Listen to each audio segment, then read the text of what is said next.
back. Sorry about that. I lost you. This is going to be part 2. If you're just tuning into this video and you haven't known that there's another one, there is a part 1.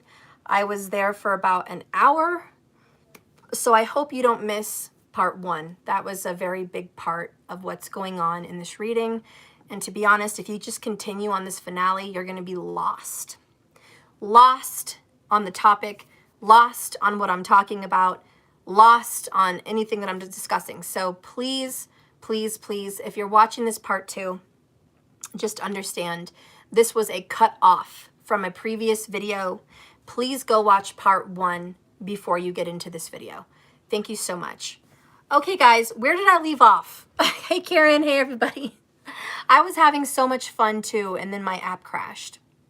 I was having such a good time talking about everything, and then it just jacked me all up. You guys need to let me know where I was at. I don't even remember.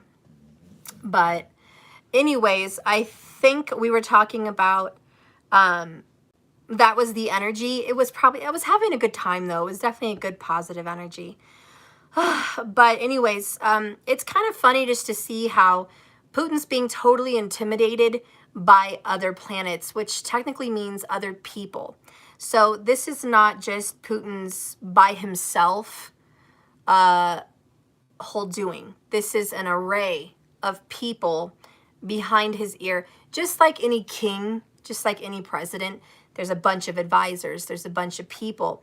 But even though there's a lot of people in his ear, this really comes from the heart of him. And what's kind of sad about Libras is they're easily influenced. And please, please, please, if you're a Libra, I'm not trying to talk any smack. I'm sure not every Libra feels that way, but it is kind of a known thing with Libras that, you know, that can happen, that there is this easy influence. And it's unfortunate, but a lot of Libras look to their friends or their family members for support, and they look to them for direction. So a lot of Libras do, and I've known a lot of Libras. I'm sure you guys know a lot of Libras. If you've ever dated a Libra, you know that their friends' opinions of you matter.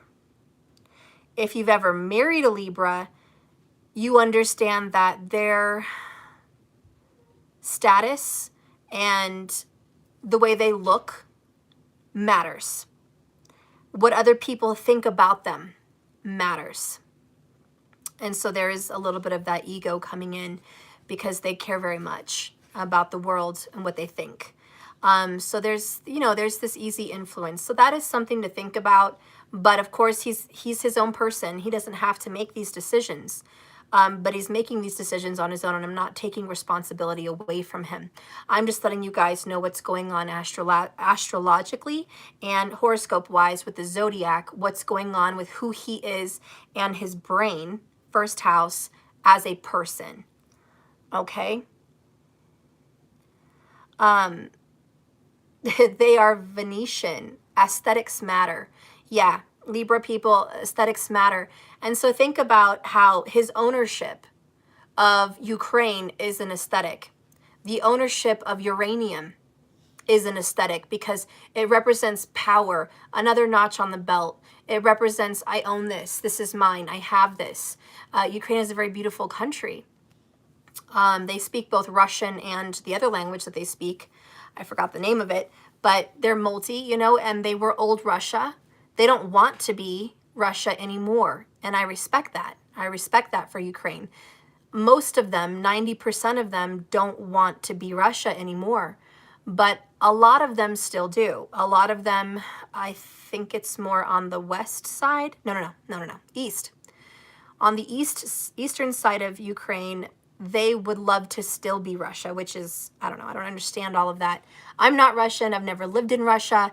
I don't know how it feels, how it works. I've known friends that are from Russia, and they moved here to America because they didn't like it. They said it was poor. They said it was a difficult country to be in, and it was very controlling, much like Cuba, to where, you know, they're just not free to do and say what they feel. It's just not like that. because it represents respect and authority. And if I was to go out on a limb, and if anybody knows, please let me know, I kind of feel like Russia and China are very Capricorn. This is just my intuition and my gut. I really do not have pen to paper proof that this is what's happening, but I don't know if we were to look at Vedic sidereal, if Russia and China would have some kind of similarity to where they would have the same moon or the same rising, maybe even the same sun sign. I don't know. I've never ever done that. I'm just looking into Putin's chart. But I do feel like as countries, as a whole, they have and share a lot of similarities because they both represent this kind of I'm the boss rulership. They both represent also ancient cultures. So China is very ancient. Russia is very ancient. They were one of the first, civilizations. And, they want that respect as we're older than everyone else. And again, I think they have a Capricornian feel because Saturn rules Capricorn, and Saturn is all about old and authority. And so I feel like both of them in common have this Saturn influence as countries that talk about you will respect me. I don't care how you feel about that. This is how it is. This is the old ways. This is the old tradition. We have a comment here. Queen Dara, actually Russia is Libra, the October Revolution in 1917. We really don't count revolutions. We don't count that. It's like any country that was to revive itself, it would have a newness. That would be like the Navamsha chart. So the Navamsha is a revolution, but the birth chart represents the born identity of the land and the culture and the language and the food and the way people look. It kind of represents that. So even if we do a remix every 100 years, we would still need the birth chart. And remember, I do look at Vedic sidereal, but it's a good point that you brought that up, Queen, because Saturn does rule Libra. But Libra is supposed to be a friendly sign. But again, Putin is Libra up here in the rising. So it's interesting that you bring that up, that Russia is technically, from the revolution standpoint, Libra. And I don't know if that's Vedic sidereal or not. But then Putin is also Libra. So it's funny how his country and him both represent that, where again, the old rulership of Libra was Saturn, per Vedic astrology. So that's interesting that Saturn still has a part to play. I'm very curious about China. They're very financially driven, which is a Capricornian thing.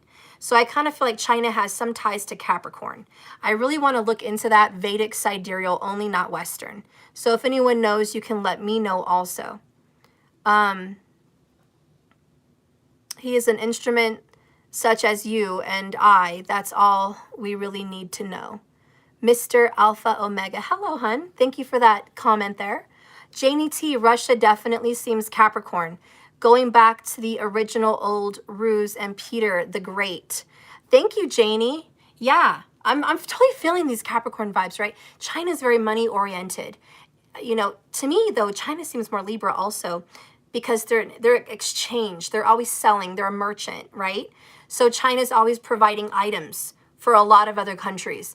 And that really represents a Libra thing. So, I mean, it's funny how I think they both have like a Libran and a Capricornian tie, Russia and China. And ironically, China is kind of partnering up with Russia. I don't want to put that on record, but I'm hearing rumors that China may support Russia at this time, which is a big hit to the world. Desi, yes, Russia is Capricorn sun. 25th of December, 1991. That could work, but again, I want to do ancient. I want to do ancient. I don't want 90s. I don't want any revivals. I want to see the original birth of that country. After Adam and Eve, after Egypt, when countries started forming and becoming a civilization. Ancient, probably before Jesus, but ancient, BC. You know, I kind of want to see what's going on with that. Sharon, yes, China and India support Russia. Oh, wow. India? Sharon, are you fucking kidding me? India? Really? What the? Are you sure? Oh my God. I don't even know. I don't know I don't know. That's just crazy. Janie T just looked up Chairman Zhao Zedong was a Capricorn. See? And these are just the intuitions I'm feeling for their personalities. Once you guys learn that this entire universe, as above, so below, we are representations of planets. We are a star system in a physical body. We are physical from the ethers. We're all one. We're all connected. But it's interesting that we could pick out personalities of countries and people and just go, I think that person's so-and-so. And I think this country feels like so-and-so. You know what I mean?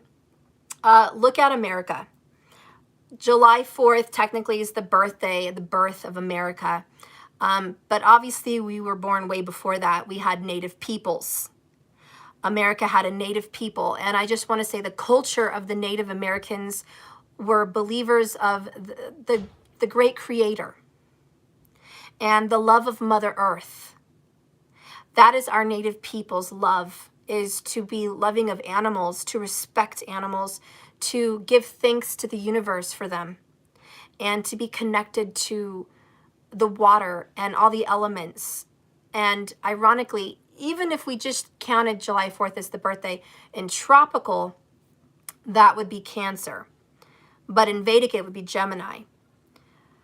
But look at how America portrays itself. It portrays itself as the Great Mother. The Great Mother, which has the breast with the milk, giving to other countries. So if you think of America as the mother with the milk, she is then giving prosperity to other countries. Obviously, America is a sanctuary. A sanctuary for people that are not free in their own countries.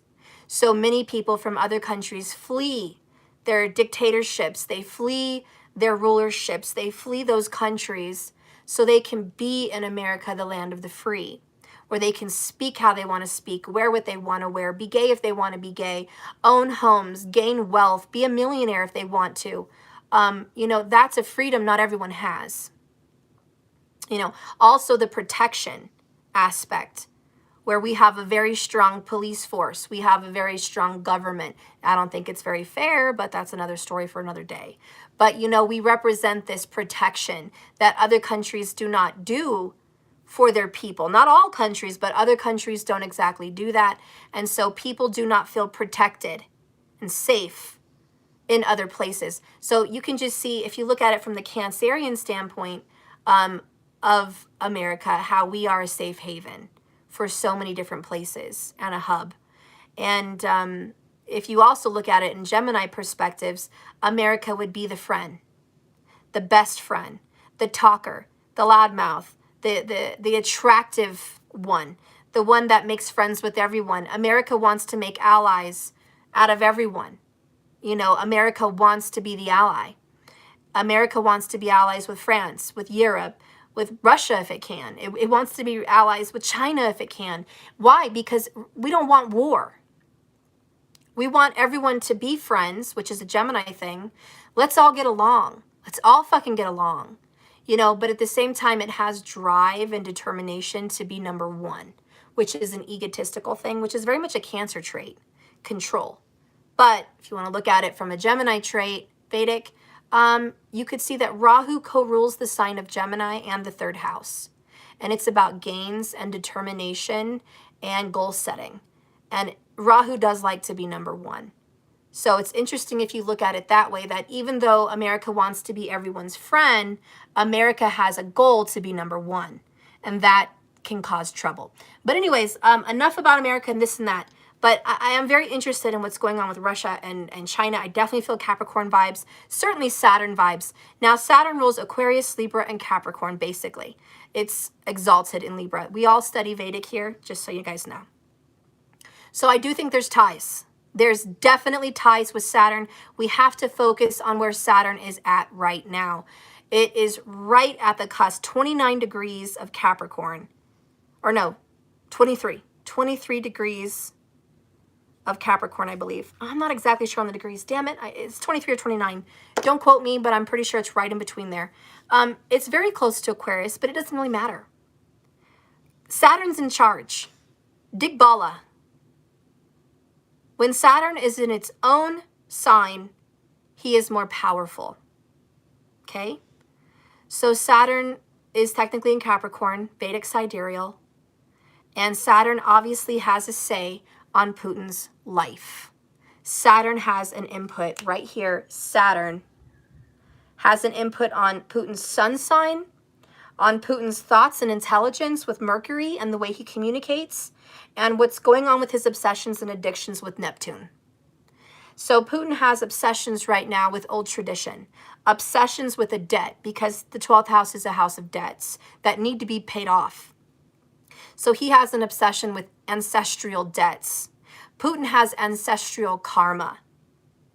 So whether we all like to hear about war or not, because not a single soul on the planet likes war. Probably not even Putin. But there is a fact. We have ancestral karma. The Native Americans have it. The Australians have it. The Russians have it. The Chinese have it. We all have ancestral karma. We all owe debts to the ancestors. And I don't know how it's going to play out for the rest of millennia on our planet Earth. But I can tell you, as long as karma exists, wars will exist. And no one has to like it, but that is the truth. If anybody wants to escape this fact, they need to escape karma, and they need to escape this planet. And a lot of people do. A lot of spiritual people want to escape the planet and escape this karma. And I hope you get the chance. I do hope you get the chance. So anyways, he's dealing with that. That's his personal soul's karma. We're not going to look at Putin as the enemy and the soulless, heartless, well, I won't say words. We're going to look at him as a person and a soul that we're going to read his chart. He's got some obsessions we have to worry about. He's got some issues here with being two-faced. He's got some issues where he can't make good decisions because Ketu is now transiting to his head, okay, his brain. He's not thinking like he should. He is feeling in an illusion, and he's a little bit confused, to be honest. He's not thinking right. When you have Ketu in the first, and I know because I have it, you have to meditate. You have to ground. You have to have a good guru, a good teacher to help you stay on track. Otherwise, your brain will go all different places into illusions and fears. And remember Ketu, who's going into the Libra zodiac sign in April. We're already feeling that happening. I described it in the first video. Please tune into the part 1 if you haven't. But he's not there yet, but he's on his way. And Putin hears that train a-coming. He hears it. So the calling. I really want to say Putin hears a calling. Yes, it has something to do with uranium. That's a fact. Yes, it has something to do with borders. That's a fact. Watch part 1. Dhanishta Nakshatra. That's what it has to do with. Dhanishta. And it's all about the circle and the borders and being constricted. Think about this ball as a suffocation. We are suffocating. And right now, he is suffocating his people. Because Ketu's in the first, it's going to be a suffocation. Rahu, for him, is transiting in Aries, which, by the way, is a war-driven planet. I'm sorry, a war-driven sign and ruled by a war-driven planet. His Mars is over here in the sign of Sagittarius, which is a friendly fire sign, and his Mars is here in the 3rd house. This is about gains. This is about desires and determination. What are his original goals growing up? you're going to want to look at that third house, because that was his first teachings. And his first teachings, notice the house, is about tradition, is about family, is about Russian history, is about the great-great-grandfathers, because look, it's in Sagittarius. The ninth house right here, which represents grandfathers, great-grandfathers. This is very masculine. Mars is masculine. So his upbringings, his teachings were about the respect of the masculine authorities in his ancestry. And even if it's not his bloodline, the respect of his forefathers and his countrymen. So he has a very old-fashioned, because of Sagittarius, Mars, very old-fashioned desires. And it's looking right at the 7th house away from it, which is Gemini. And Uranus is there, or Uranus, whatever you want to call it. And they just swapped places. This is Gemini's house, but Sag is there. This is Sag's house, but Gemini's there. They're friends. They are literally soulmates. I love you, you love me, and the song goes on. So they have mutual interests. So we do have to think about Uranus, which is transformation, which is gigantic, shocking upheavals and just drama, wars, rumors of wars, illusions, fears. This is a little bit crazy. The way he thinks about things spiritually and morally, and the way his grandfathers thought, was very unorthodox in a weird way. Not religiously, but morally, okay? Morally. Queen Dara D. I just found out that Hitler's army killed his brother during the Battle of Leningrad. Wow, so Hitler's army killed his brother. So yeah, he's grown up with war. He was a general in a war. He grew up learning about war. The Russian culture and the Russian ancient history was war. If you guys haven't watched anything about Russia and the first czars and how they grew, watch, because they were always conquering. They were always getting more land. Always. They were always going to war for more land, much like China. But we don't want to talk about that right now, do we? But yes, much like China. And so he grew up as a small boy thinking these things.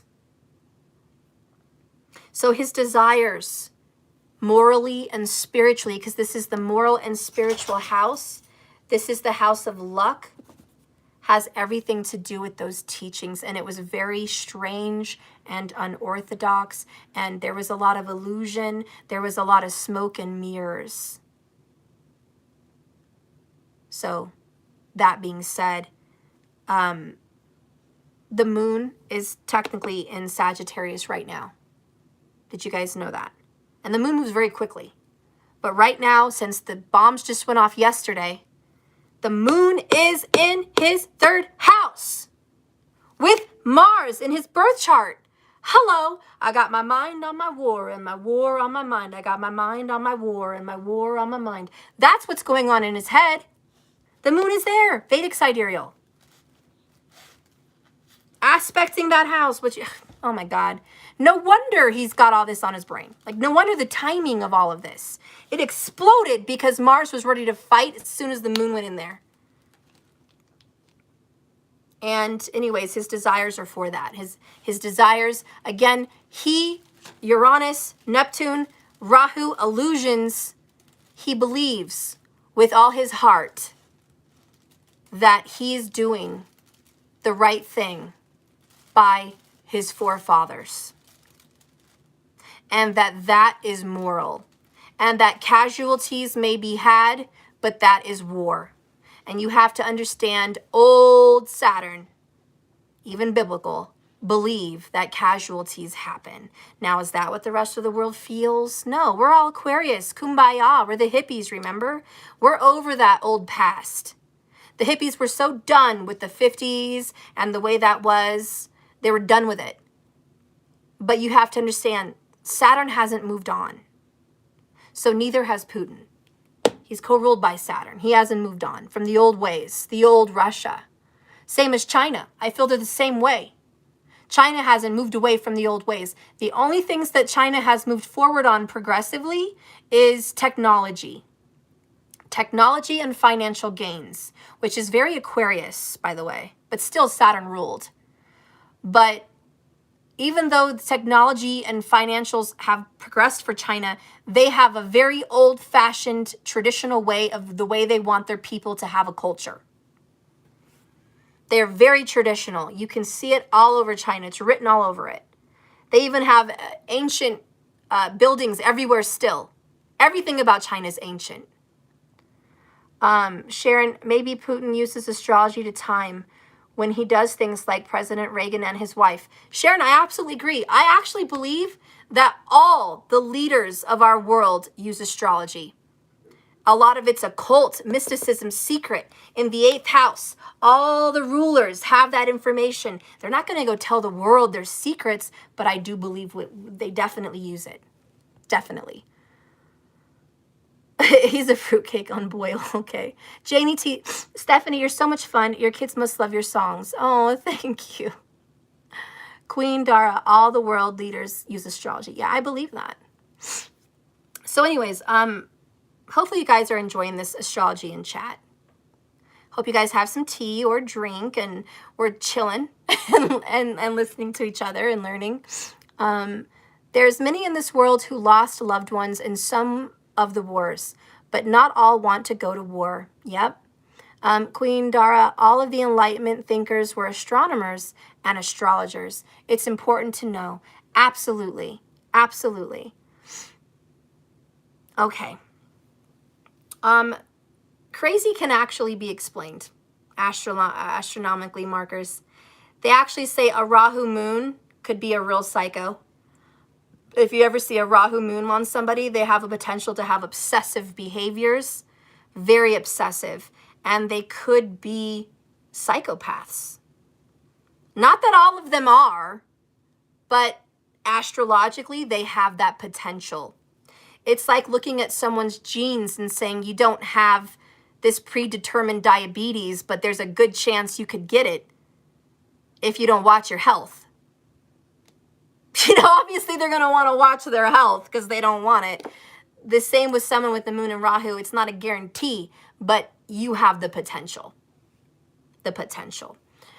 So, you know, when you're looking at crazy, the moon represents the mind and the moon represents the way you feel and the way you internalize things. So where is your moon? You know, example, let's say you have a moon in the 4th house. Your moon is on family and home. Your mind and your feelings are comfortable around family and home. You're not comfortable at work or around other people. You like your private life. Let's say you have a moon in the 1st house. You are very comfortable in your own skin. You know who you are. You like to be around people because you're confident and a leader. And so your moon could represent a very confident individual and someone that is probably a little bit selfish. Let's say you have moon in the 6th house. You would have a very negative person. You would have someone who thinks about debt, who thinks about enemies, who thinks about loss, who thinks about war, who sees the glass half empty, period, and is very realistically motivated, like just a realist. Let's say you have a moon in the 9th house. You have someone that thinks and feels very spiritually, very in tune with music, chimes, instruments, loves teachings from spiritual teachers and leaders, loves to go to classes, loves to learn, loves to have self-improvement, honors the teachings of the grandfathers and things like that, ancestors, a very spiritually minded person and very balanced in the heart space. But say you have someone with a moon in the 10th house. That person has their mind on their money and their money on their mind. That person also has their mind on their reputation, what people think about them, and status. How important are they in this world? What mark are they going to leave on this world? They care very much about their exterior life and money. And, you know, that's just so on and so. But you can definitely psychologically, and astrology, I wish more psychologists and scientists and doctors would include astrology, which is a science, to explain the mind and explain people's behaviors. But because you can actually make predictions on the type of people someone could be. You can make predictions on some, you can learn so much from astrology. It is the science of the stars, the science of the cosmos, the language of our God and our Creator. It is the language of light. And that's Jyotish, the language of light. If you guys ever heard of Jyotish, the enlightenment. And so, you know, yeah, we can definitely put a flashlight in the dark and see what's going on with a personality, of course. And we can definitely explain crazy. We can definitely do that.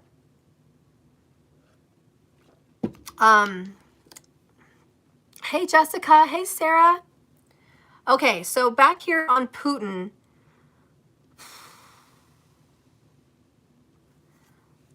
Let's see, Sharon, astrology is the oldest science, yet it is not taught in our colleges. Yeah, because it's too powerful.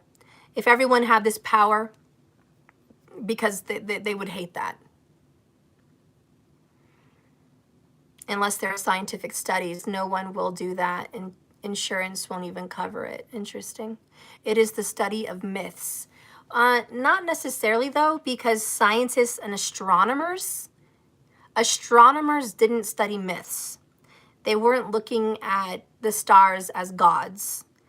Astronomers just really wanted to learn the world, what it looked like, what other planets looked like, the cycles of the stars, how we move, how the planets move, what planets are out there, what are planets made out of, things like that. Where astrology, which is not astronomy, astrology would definitely talk about gods, planets, such as people, how they represent people, and all of that. And I can see that comes from, you know, how astronomy definitely is different than astrology, but they are married. They are one and the same. I like to think of astrology as not just myths, although they're lore. They're nice stories. But I happen to believe even the Bible is not literal. And a lot of people want to debate me on that, but the stories in there are metaphorical. The stories in there were not literal happenings. And when they talk about the dragon in the sea, the red dragon that fell into the sea in Revelations, and the whore, the harlot that had the snakes coming out of her hair and this and that, they weren't talking about an actual beast. They were talking about Mars.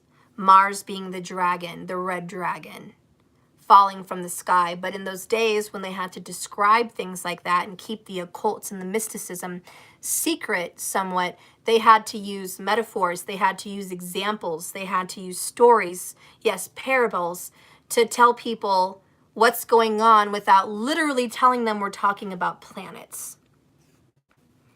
So it's interesting to think of that.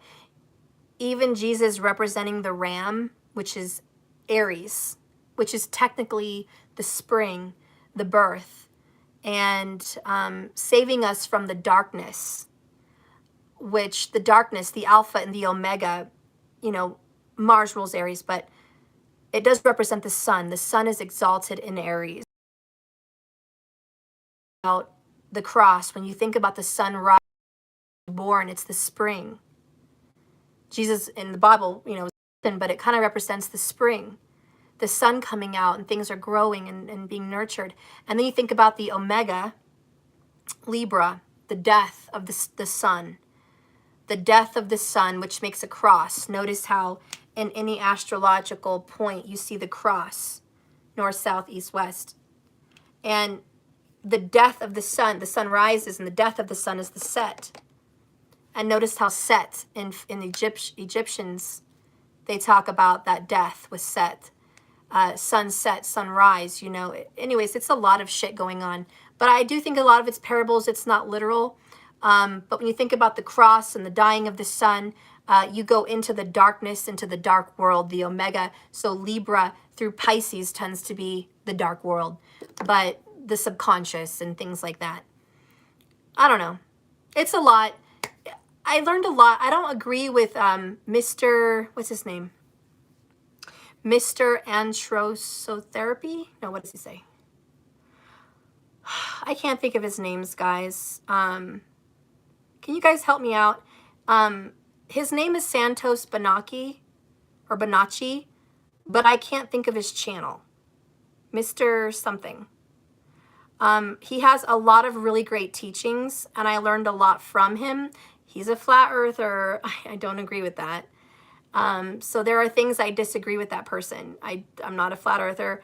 And I don't think a lot about the same things he does.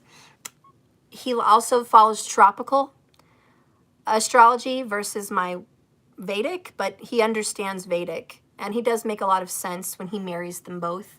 But if you guys want to learn more about the planets and the science and all of that and how that works in this world, you're welcome to watch some of his videos. I've watched literally all of them for like 10 years now, and his name is Santos Bonacci. But again, I don't agree with everything he has to say, so I am not going to promote every single one of his teachings. But when he does speak about astrology, he's got a lot of intelligence to back him up on that. And I think he's absolutely right on a lot of those things, like most of those things. So anyways, that's just food for thought. It's just food for thought. Okay, so we're going to move on. Sorry about that, guys. Talking here about Putin's brain, his mind, and his feelings. It's in the sign of Taurus, which is ruled by Venus. And Venus is in his first house. So notice the connection. Saturn is connected to Libra. Venus is connected to Taurus, which is where his moon. So there's like a little strategy here. There's a little puzzle connecting the dots. This is like connect the dots, literally, in his chart. And if you connect the dots on the planets that are connected, you're going to see this pattern that forms. And it kind of just represents how he ticks. And so how he thinks and feels is the 8th house, which is ancient teachings, occult, anything occult, which is hidden secrets, mysticism, hidden secret teachings that not everyone talks about. It also talks about secrets, secret governments, secrets in the home, secrets in the family. There's a lot of secrets. His father may not have actually been his biological father either. I don't know for sure, but looking at the chart, there could be a question that the mother kept some secrets about the ancestry. So there's some, but that's just me. That's just me. I don't know that for a fact, and I'm not saying I know that for a fact, but I would think so. But there's a lot of secrets going on there, and the way he thinks and ticks is unorthodox and very different, because you have to think about the house of Scorpio, and it does represent death and rebirth, rise and fall, rise and fall, rise and fall. And so in his mind and in his heart, he feels like we rose in Russia, then we fell, and then we can only rise, and we may fall, but we're going to rise again. And that's how his mind works. But also his mind has a lot of back and forth. He goes back and forth in his head about choices and decisions. And he's always looking towards other people. And who rules his second house? Scorpio. So financially, he has, oh, I can't put that. Financially, Putin has secret money hidden in secret places. That is a fact in astrology, period. I know that. I mean, I can't say it's a fact because we don't have any physical evidence, but I can tell you that this man, financially, between Taurus and Scorpio, second and the 8th house, they speak of gains and gains of other people. He's got secret money, absolutely hidden, who knows where, because it's secret. Wouldn't be surprised. But there is secret money, dealings. And this 8th house talks about gains of marriage, but also gains of his people and gains of other people, period. Because the 7th house talks about all his friends and foreign people and his people, period, and his relationships. And he definitely has gains. 8th house, Taurus, moon, there is gain, a lot of financial wealth put away in secret. Absolutely put away in secret. And that is a financial mystery. I cannot prove that. But whatever his net worth is, whatever we think we know about him financially, I can tell you there's a lot more tucked away. That's just, it is what it is. If this was your chart, I would read it the same way. Period. And this may be assets. This may be property. This may be real estate. This may be uranium. This may be people that owe him. He has them in their pocket. This could be politicians. This could be all kinds of things. This is strategy and gameplay. Because you also have to know Libras, and no offense to the Libras, but because you're Swati, the snake's tongue, going two ways, you have friends in many places. Because the Libra does represent friendships, relationships. You have them in many places. You might even have one in the left pocket and one in the right pocket. Queen Dara, if Trump owes him, then Biden owes him. Clinton owes him. This is the kind of sign that both ways owe him. Look how, and look right there. I drew earlier the arrows. Okay, this is coming from every which way. Look how China's getting involved. That's a friend in the left pocket. What about a right pocket? That's going to be a friend in the right pocket. There's secrets. You have to understand the way this man ticks, talks, thinks, feels is secret. Question, how does he own, or does the Russia state own the $125 million yacht? You know, when you're rich and famous, you don't put things in your name because you don't want to be sued. You don't want it taken from you. You want to still have access to it. That's why a lot of rich people buy everything with an LLC.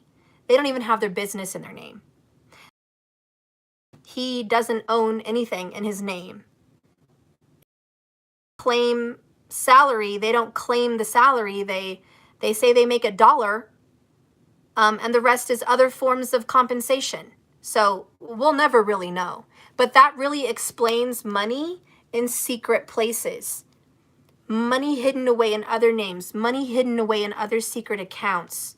You know, it's not in his name. That's what that represents.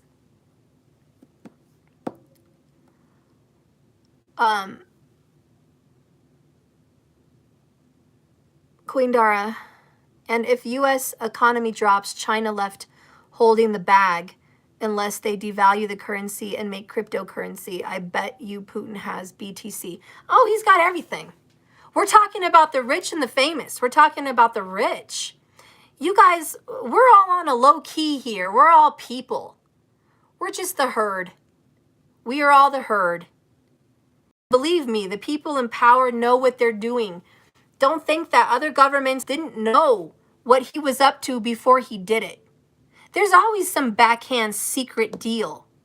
And I wouldn't be surprised if people that publicly say they're against him are secretly with him. Because we're talking Libra, Scorpio, and the 8th house. We're talking secrets, secret allies. Secret allies. And I would not be shocked if that was going on. Because everyone wants that money. Look how I have money symbols in the bank. Everyone wants that secret money in their bag. Everyone's got their hand out, especially the rich and the famous. They all got their hand out. Come on now. Putin knows this, but he is a strategist. Now that we've talked about how he thinks, how he feels, how he ticks, what's going on in the personal bank accounts here of Putin, there's a lot of secret bank accounts we're not going to know about. I can tell you that. Period. Let's talk about his friends and his advisors. They're good. There's a lot of good people here. We've got Jupiter. So he's got moral advisors. There are good people around him. He's made some strange friends from strange places. But he's got back. There are people that are willing to back him the fuck up. Jupiter's like, I'll back that ass up. That's in his 7th. And where's Jupiter? In Aquarius with the sun. Get this. You got goosebumps yet? He has Jupiter in his 7th house in Aries. I don't want everyone to get scared, but let's talk astrology. The sun is exalted in Aries. Jupiter, his own house, is the 11th house. Well, no, I'm sorry, that's not what I meant to say. He loves being in the 11th house of ultimate gains. Jupiter is the only thing that is a saving grace.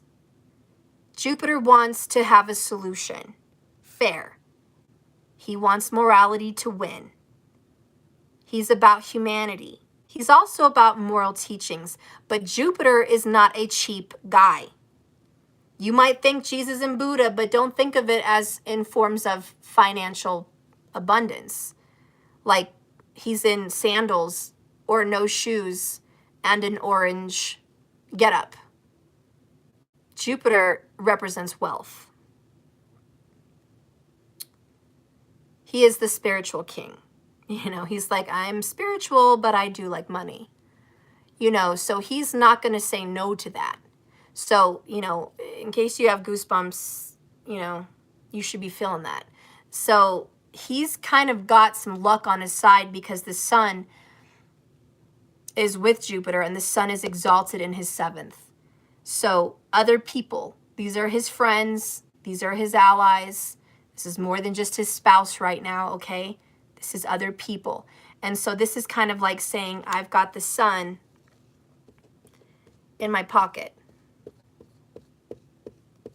Okay? So he's got a big bright friend right there. A friend. He's got a fucking friend. Okay? So I want you guys to know that. And I don't know what's going to go down, but astrologically speaking on his birth chart, he's got a friend. All right? A big friend. And anyways, we're going to move on from that. Like I said earlier, the nodes are transiting. So there is a node transiting here, which is Rahu and Ketu. Now, this has not happened yet, but it's going to happen in April. Like I said, we already feel them coming in. If you've ever been affected by an eclipse, which is what they represent, an eclipse, everything gets cold. The minute something covers the sun, it gets cold immediately. You start to feel a drop in temperature. Within a minute, the temperature can go down 5 to even 10 degrees within just a very short amount of time. So I'm telling you, when this eclipse happens, within a very short amount of time, temperatures are going to drop. This is going to be a very big change. Now, astrologically, this represents, Rahu going into Aries represents the snake. Literally a big serpent with a forked tongue. And if you guys want to watch that video, I posted it. Kapil Raj did 2 videos, one on Ketu going into Libra and one on Rahu going into Aries. That's about an hour's worth of videos for you right there. It's on my community channel. I also urge you to watch Joni Patry. She's been predicting and keeping up with the times via astrology for months. She predicted this war. She does all of that. And she did it 3 months ago, that video for what's happening now. And she just did a video a little while ago talking about this as well. So you can watch Joni Patry. Queen Dara, girl, you are literally speaking the dream I saw on 222. Oh my gosh. That's crazy. You guys want to know some more creep shit? Because this is a creepy channel. Saturn got out of a very difficult position, which was retrograde, on February 22nd, 2022 at 2:22 a.m. Sorry, guys. I wanted to make it sound like I was telling you a secret. But Saturn came direct 2/22 at 2/22. Tell me that's not some shit. Tell me that is not some crazy shit that Saturn, the bad boy that we've been talking about this whole day, went direct at that time on that day. This year. What the fuck? Guys, that was just before some shit hit the fan. That was basically taking the shackles off of Saturn. Okay? That was Thanos released.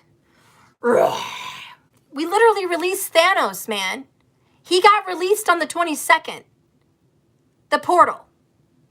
This is some real world crazy, events, but you can see it spiritually also. I do want you to think about Saturn as Thanos. Okay? Because Thanos is a bad guy, but he thought he had good intentions. He wanted to erase the world so the good could remain, because he thought we were going to just destroy ourselves. So Saturn, aka Satan, who's ruling Putin, kind of has this weird wacko mindset as Thanos. And Thanos snapped his finger with the Infinity Stones and deleted half of the existence of people. So there was casualties, but he thought he was doing it for the greater good. He thought he was a good man with good intentions. I'm sure we all feel differently watching Avengers. We don't feel that that was good because we liked our characters. But that's what we're dealing with, guys. Queen Dara, my best friends from college got deployed, and they asked me to pray for them. I told them to come back home and do whatever you must. Aww. Janie, Putin moved the yacht out of Germany before invading. Yeah, it's got to have a safe space somewhere. Who knows? I feel sorry for Russia. They've been attacked by their own multiple times. It's like the snake eating itself, or a cobra eating another snake. It's just fucked up. But the death of the Romanovs, that was totally fucked up. They killed Peter and his family. They tricked him. I watched the whole documentary. I spent over 24 hours learning about Russian history, and they took them down to a cellar, a basement, and said, we're going to go take a family picture and let everyone know that you're okay. And they're like, okay, yeah, because they were in hiding for a long time. And they go down to take the picture, and we all do have that picture. That picture is legit, it's real. We still have the last picture taken of the Romanovs. But then they were shot by their own protectors, by their own military in that cellar. Because their higher governments, the ones that were taking down the Tsar, wanted to have control over Russia. They didn't like what he was doing, and that was it. They were taken out. So Russia's had a lot of bad luck. A lot of bad luck just trying to keep up with their traditions. Oh, we have someone from Russia. I'm Russian, and I'm devastated with the war I never wish and never voted for. Oh, my heart breaks with every Ukrainian who's suffering from Russian military actions. Oh, thank you so much. I'm glad you're here. I hope you're doing okay. Yeah, wasn't that fucked up what they did to them? That taking them down to this cellar, and their own military, their own protectors took them down. This war, this power mentality. Russia's not had good luck with a trustworthy military. Just not fucking good luck at all. Just not good luck at all. You just can't trust them. And a lot of them have a bad mentality, a very bad warmonger mentality. If you were to look at Putin's army, if you could see the personality of his army, it would be very Virgo, very Pisces, or very Scorpio. And feeling more drawn to the Scorpio area for his military, where they've got their mind on gains, other people's gains, and a thirst for blood and power. You know, that's just my feelings. So you said you're pissed off by the fact that my taxes and brutality taken away from the peaceful purpose and are used to sponsor our bloody government's invasion to the sovereign country. Yeah, it's a big mess, girl. You know, this happens in every country, though. I'm just, you know, I'm not going to get into the politics, but I don't like what the fuck's happening with our taxes. My fucking taxes are being taken out, and people that don't even pay taxes get a bunch of free shit. And I have to suffer. So believe me, I don't support wars, but where does our taxes go? Wars. To the east. For what? For oil? For land? We don't support that. Any of that shit. I don't support taking care of people that aren't our citizens. I don't support that either. But it happens. Meanwhile, I know people that are not supported. So believe me, I don't know if you can name a country that's fair. Can anyone actually name a fair country that takes money from their people and does good by them? Because as where we sit, none of them do. China doesn't, Russia doesn't, America doesn't, the UK doesn't, Mexico doesn't, Venezuela doesn't, Canada doesn't, Australia doesn't. I don't know, do you guys know of a country that the people who are in charge actually do them good? I've heard some good things about Sweden and Switzerland, but I also heard they don't get to keep all their money. They give away 40%. And they get free health care and they get to stay home longer after they have kids. But there's not a lot of rich people in those countries. There's not a lot of millionaires. There's not a lot of actors, singers. There's not a lot of sports and things that pay them good. There's not a lot of entrepreneurs and business people. It's like you're either part of the 100 Club or you're not. You're part of the 1% in Sweden and all of them, or you're not. You know, it's like, are you privy? Okay, then you're in the club. But if you're not, it's hard to rise. So I don't even know if I agree with that. There's a lot of favors they do for people. There's a lot of nice things they do for their people. But I still don't think it's 100% fair. You know when it's 100% fair? When people work for what they have and they get to keep it. That's what's fair. When people don't have their hand out, that's what's fair. And let people help other people from the goodness of their heart, not because you want to snatch it. That's not fair. Anyways, eat me. You don't have to be unhoused and disabled, living in the street, unable to support themselves with no safety. Yeah. The oppressed people, their spirits still live beyond death, and that's why money will never be enough for them.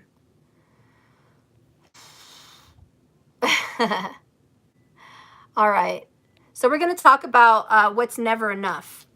You guys heard that song from the movie The Greatest Showman? She was like, never enough, never enough. Like, I don't know. She was just singing this never enough for me. That's Rahu. Now, Rahu is going into his 7th house, and this is never enough. That song is Rahu. It's never enough for me. And it doesn't matter how much you want, how much you have, how much you gain. It's never enough. All right? So there's always a hunger and a black hole, and it sucks everything in with no end in sight. Ketu doesn't want shit. And these are the nodes that are moving into his sign. So his head is going to be like, I don't care. Fuck it, I don't care anymore. I did the deed. I opened the vault. We shot first. It's done. I don't care anymore. Whatever the fuck happens, happens. That's where his head's going to be at. He's not going to care if he's going to live or die. Because the way he sees it is, I did my deed. I did what I was feeling I needed to do for my people. I did what I felt was good for my ancestors. So his head change, Ketu in the 1st, I don't give a fuck. And he's just going to lose himself. He might lose so much of himself. His health might go down and deteriorate. He just might lose a lot. He's going to lose favor with people. He's going to be very unpopular. But he already knew that going in. He already knew this was a very unpopular move. He didn't give a fuck because that's Ketu in the first house. I don't give a fuck. That's what's happening. The train that's moving into his first house, into his brain, is I don't give a shit what you say. We talked about it in part 1. He doesn't care. That's toxic. That's karmic. And then the 7th house is gain, gain, gain. He's going to be getting a lot of shit, guys. He's going to get allies. He's going to get help. He's going to get property. He's going to have a lot of gains. Most likely he's going to have a lot of gains. He's going to get some good shit from whatever he started. He won't be popular and he won't be loved, but he's going to get a lot of shit. Going over here to the 10th house, which represents Putin's reputation with his own people, because these are his home. So they're looking at his reputation. What is Putin's reputation with his own people? Well, when he was born, he had Rahu in the 10th house. He was kind of liked, it looks like, in the beginning of his career. So, yeah, I do think he was well liked. But it changes, and it changed over time. Now, his character, his reputation is a few things. Now, keep in mind, this is the sign of Cancer. Okay? This is a sign of Cancer. So he comes off very nurturing, very loving, very like mother Russia, mother country. You know, he comes off, I love my people. But Rahu, which is the oddball, which is the strange, weird, malefic snake, comes off as odd. So he has this opinion of being very odd. Like people just don't feel very comfortable with him. People feel like it's all for show. He gets a lot of fame and they don't really understand why he gets a lot of fame. And people question his integrity. People are going to say, I think you're smoking guns, smoking mirrors. I think that your love for your people is fake. And that's kind of what Rahu has done to him. Now, what's going to happen with Rahu with Cancer? Rahu does not like the sign of Cancer. Rahu hates being in any watery planet because it forces him to kind of chameleon like it actually cares. Basically, Rahu's a narcissist. And you can imagine a narcissist pretending to care. They fucking hate it. They can pretend to be compassionate. They can pretend to give a shit about other people, but they really don't. And I'm not saying that's him, but I'm just saying that's the opinion people will have on him. I'm not saying yes or no to that fact, but I'm saying that is an opinion. And he is the odd ball.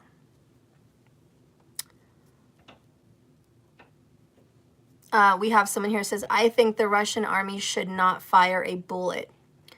They can coup okay. Easy by doing nothing and going home.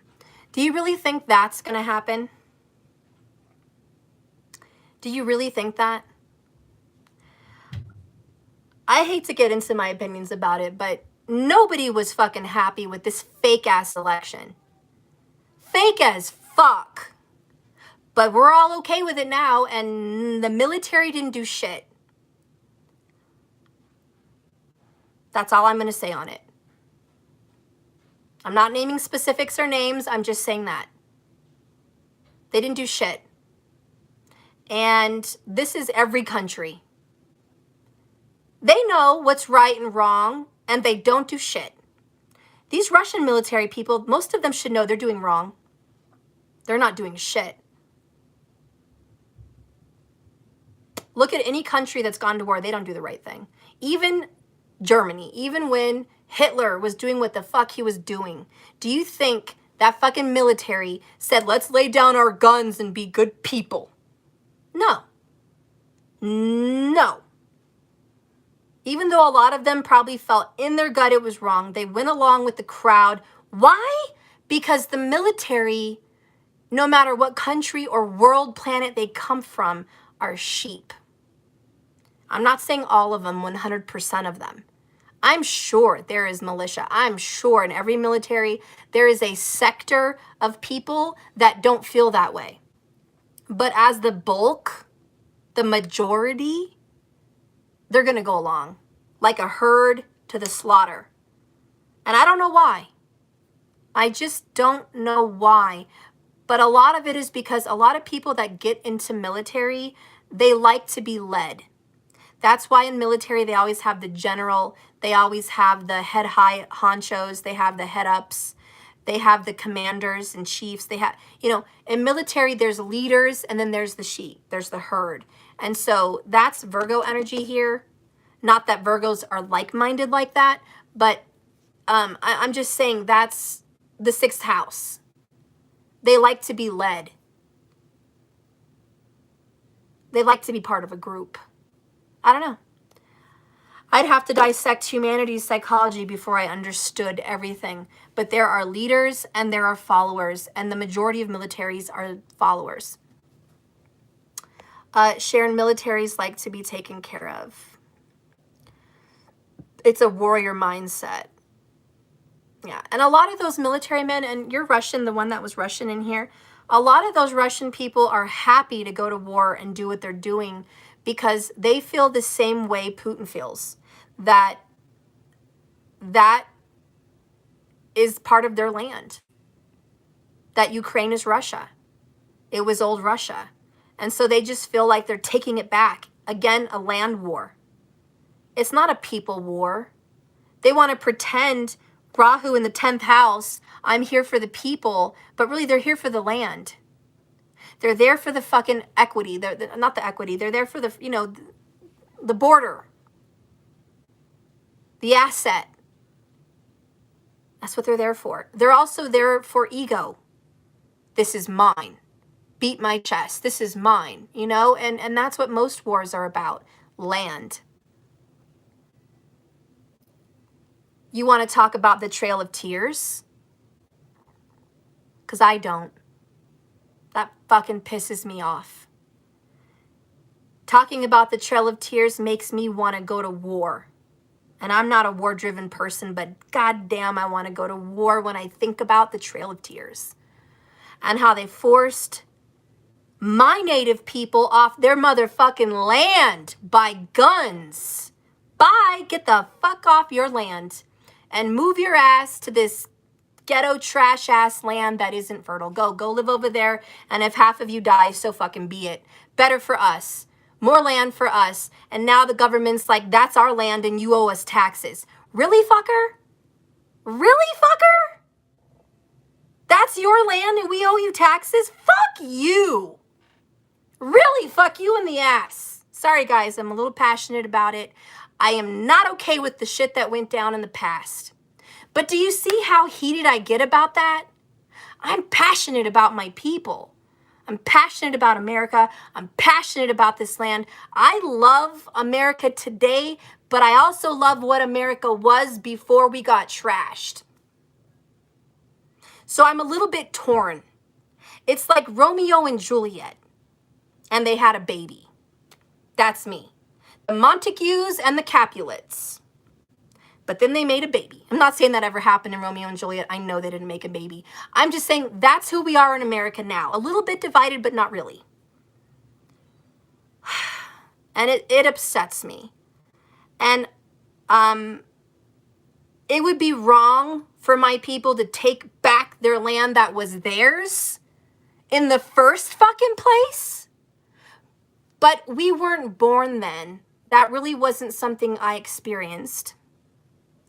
And technically, the land legally is owned by government and other people. And, I would not want to hurt those people and I wouldn't want to put them out and I wouldn't want to make life miserable for other people. So I don't think that's ever going to be anything you guys have to worry about. But the mindset I can see where people come from. I can see where people come from. Now it's time to get together and help each other. You know, guys, what are we, Aquarius today? This is the age of Aquarius. Like, peace, love, kumbaya. I don't know. If we were to do that, here's what it would fucking be. Wow, if we were to do what everyone is suggesting, this is what we would have to fucking do.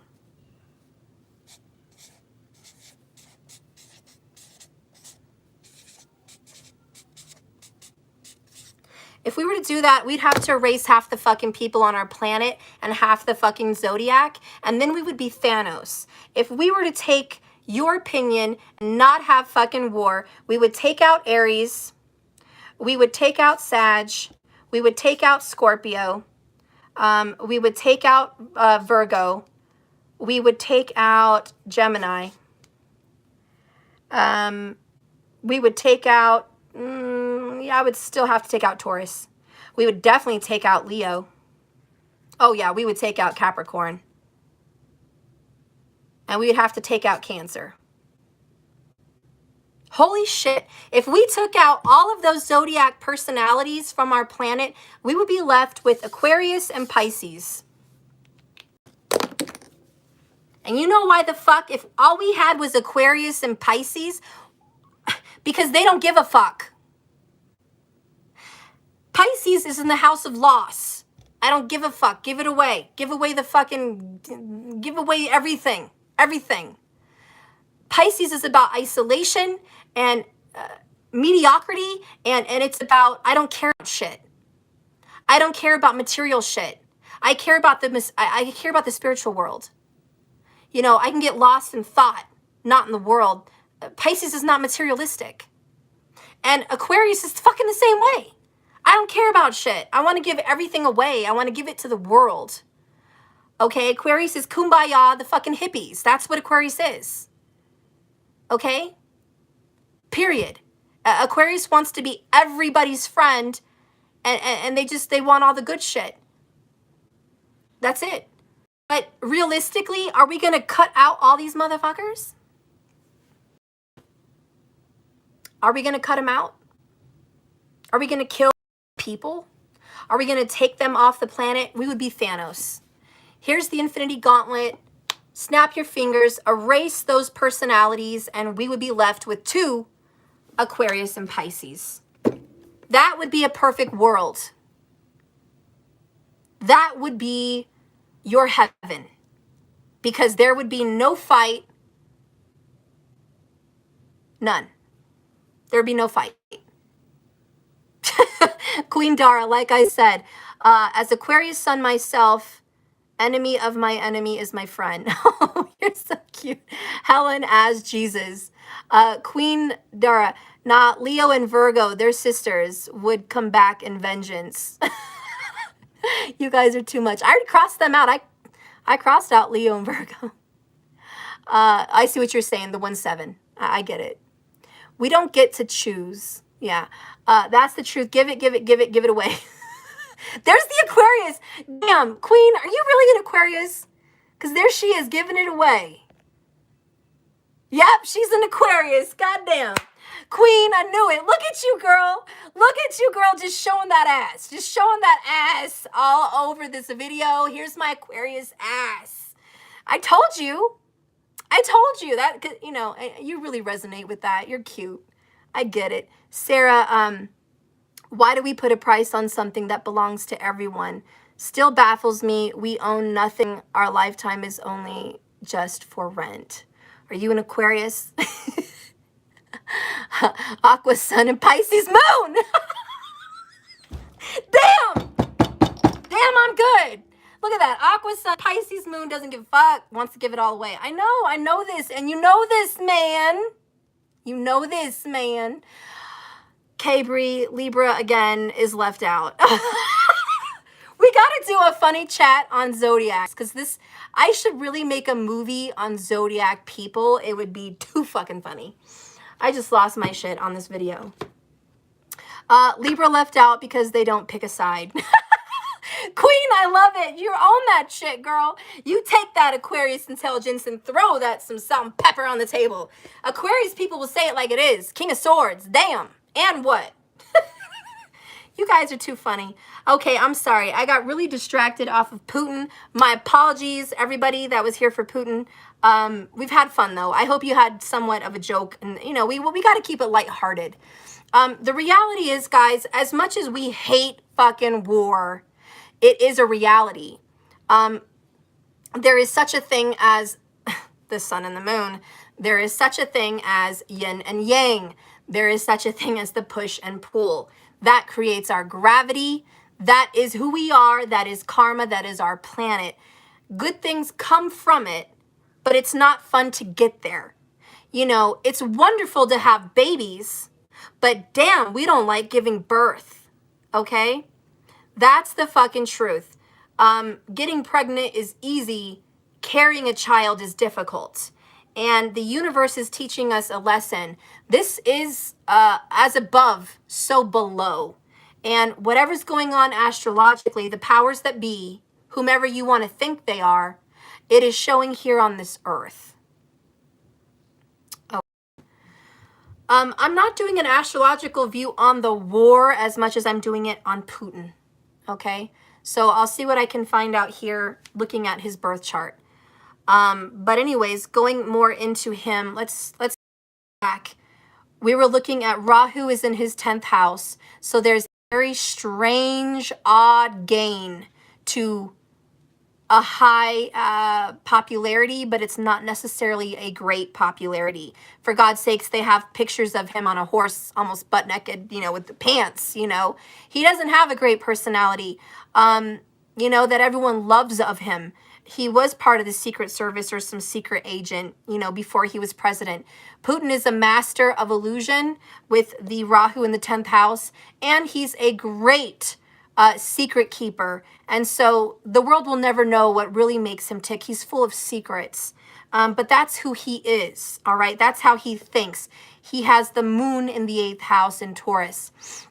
He's always going to have his mind on gains. The man was born this way. You have to respect that in some sense. I'm not saying you have to like the person. I'm saying respect the science. Respect the science behind who people are. I'm not asking you to like Hitler either, but I'm saying respect the science on the proof of how someone is, how they are. You can see it, you can look at it and say, I understand. I'm not saying we have to like him. I'm saying we have to understand. Okay? And so his mindset in Taurus, remember, 8th house is Scorpio. They just switched is what I'm trying to say. They've switched places.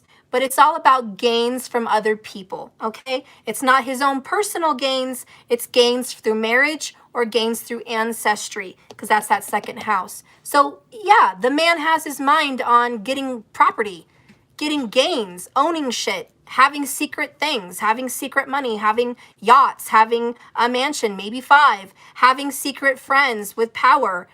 You know, that's in his pocket. That's his birth chart, his soul contract. He was here to do this work. Why? I don't know why. I'd have to be the master of the universe to know why. I'd have to understand what's going to happen this century and the next to know why. You don't know why, and I don't know why. I'm not here to find out why. I'm just here to see what the fuck's going on. This is who he is, period. And I'm not debating it. Looking over here with Cancer in the 10th, he treats his business like family. So if you think of him as the president and that's his business, he treats what he does as president like his people are his family. So he wants to see them like extensions of his family because that's Cancer. So his advisors, his support staff, the public, that's his fucking family. He's like, I'll fight for you, I'll die for you, I'll do whatever for you, because that's Cancer. Rahu doesn't like Cancer, but that's Cancer. As much as Rahu wants riches, wealth, fame, and gains, and he would love to be an evil demon to do it, because he's a demon planet. Rahu is evil. As much as he wants to be corrupt, the sign of Cancer makes him behave, not a lot, but a little bit better than he would have normally. Without that sign of Cancer there, Rahu would make him a total psychopath, okay? But the moon is exalted in Taurus. So it's well placed. There's no other planet affecting his mind. So he's pretty intelligent. Faye, I'm offended by the Trump comments because I like Trump. So can we just knock that shit off? I don't think Trump is a bad person. And if he is in his pocket, that's not my business. I don't think so. I think he's completely detached from that fucking situation. And personally, I think Trump was smart to fucking befriend Putin so he could at least be a fake ass friend and help talk Putin out of this insanity. Because maybe if Trump were here, he would say, don't be a jackass. Let's go make some money. Let's talk about getting a deal to get more uranium if that's what you want. Let's make a deal for uranium. Let's give them peace for power. Let's do some exchange. Let's make a deal. You see, I wish he would have had that friend, Jupiter, in his pocket, because if he was still there, he might have had some good advice. But because he doesn't have an intelligent person there to help him make a deal, he's fucking it all up. And he's doing a stupid war. I don't know who he's listening to, but I know China's part of it. So you guys be whatever you want to be with that. But he needs better advice than what he's getting, for damn sure. But no, they're not communicating. Believe that. Anyways, moving on. Sorry, guys. I have my personal feelings. I'm a human. I'm going to try to move on with this. I don't like rumors and bullshit. I hate rumors and bullshit. And it makes me want to throw up all over someone's face. Sorry. Anyways. He's over here somewhat thinking that he's doing things for the right reason, but he's not. He's obviously off the Richter scale because Rahu is in his reputation. He's also going to have a lot of power because Rahu gives power. But the only thing to know about Rahu is it's not strong. Rahu is strength but fear. When you think about Rahu, you think about someone that is starting a fight, puffing up, swelling up his chest and his arms like a big, strong, macho guy. Like, look at me, I'm going to beat you up. And he's trying to intimidate someone smaller, but all the while he's shaking in his boots because he knows he's terrible at fighting. And then all it takes is some small guy to knock him out, and then he's embarrassed. So Rahu acts big and bad, but really he's not. He's an illusion. He's fake. He's got power and he's sneaky and he can get things that he wants. And if you guys, we all have Rahu somewhere in our chart. So I am speaking about you as well. Wherever you have Rahu, he's going to puff up and act like he's stronger than he is. And sometimes he'll get lucky and he'll get gains. And sometimes someone's going to call his bluff and he's going to shrink. Okay? Yeah, please remember that opinions vary and some may be triggering. I agree. My opinions may trigger you guys and your opinions may trigger me. So let's just remember that. Let's be respectful of people and just not throw judgmental politics into the mix. I'm really not trying to be political today. I just want to look at the man's chart. That's all. And I don't want to discuss sides. So if we can all just be respectful of each other on that, I'd appreciate it so much. Because I want to learn about this person as much as you do.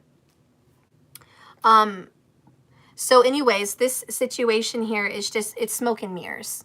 And wherever you have your Rahu, just understand that there is an illusion. Okay? I so want to pay for a birth chart, but my birth info is iffy. Oh, Kay, I would definitely guess if you play with the rising signs and the nakshatras, you might be able to pinpoint, but you're going to have to watch a lot of videos to kind of see, just look for rising signs, do the YouTube and go rising signs, go through all of them, see which one you resonate most with. And then when you figure out the zodiac, go into the nakshatras, pick the nakshatra that you resonate most with, and then go deeper and pick the para, which is one of the 4 steps of the nakshatra. And then you can kind of pinpoint your birth time. And that takes a lot of research, but it's worth it. I did it for someone I love and it really worked, and I'm pretty sure I was very close to the actual time. So I would recommend starting with that, the rising signs, if your birth time is iffy.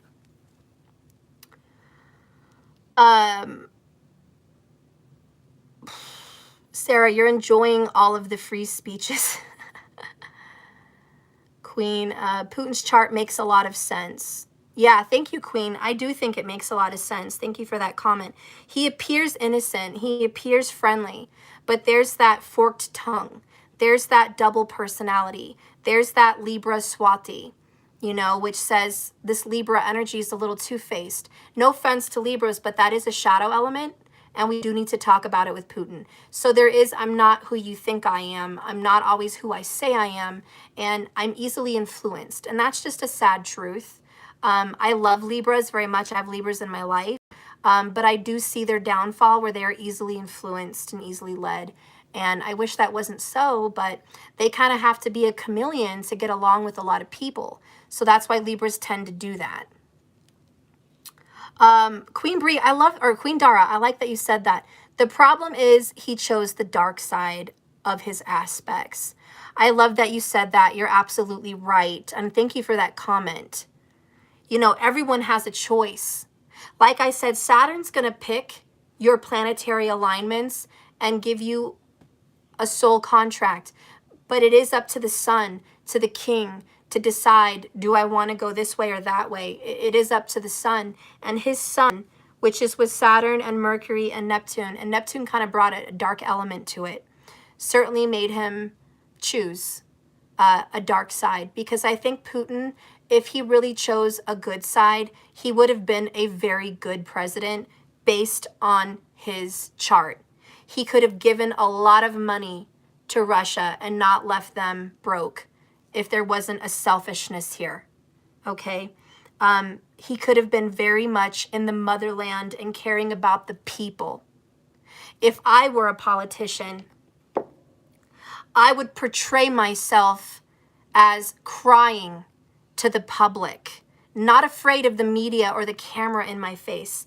How many of us wish our leaders would cry and show their emotions in public, on camera, and say, I love my people?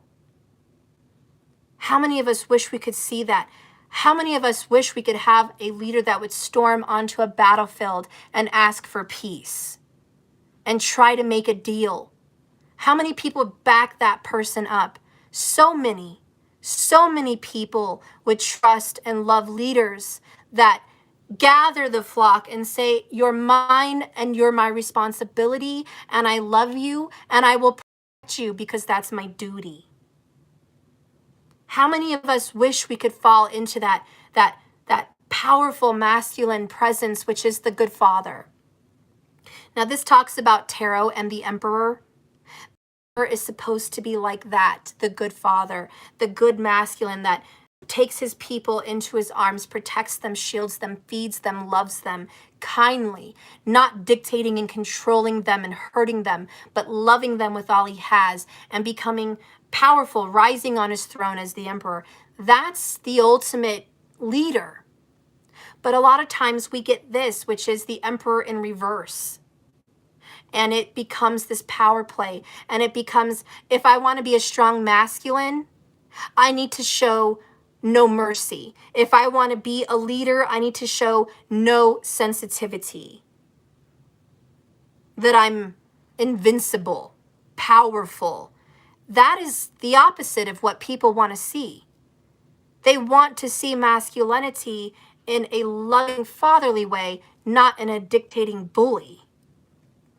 But yeah, he did, because he really did have the makings of a very good leader.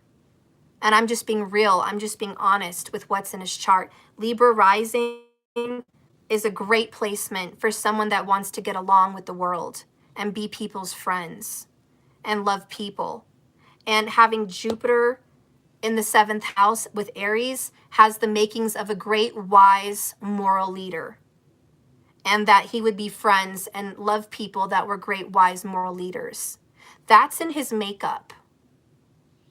You know, the fact that he has a blessing in the 8th house to have a lot of money, he could give that. He could give that to people or help and invest and change the world in so many good ways. He's got the right makeup. Cancer in the 10th house, expanded by Rahu, could have really made him a great caring diplomat, a great caring, nurturing, loving personality. But it's just a shame.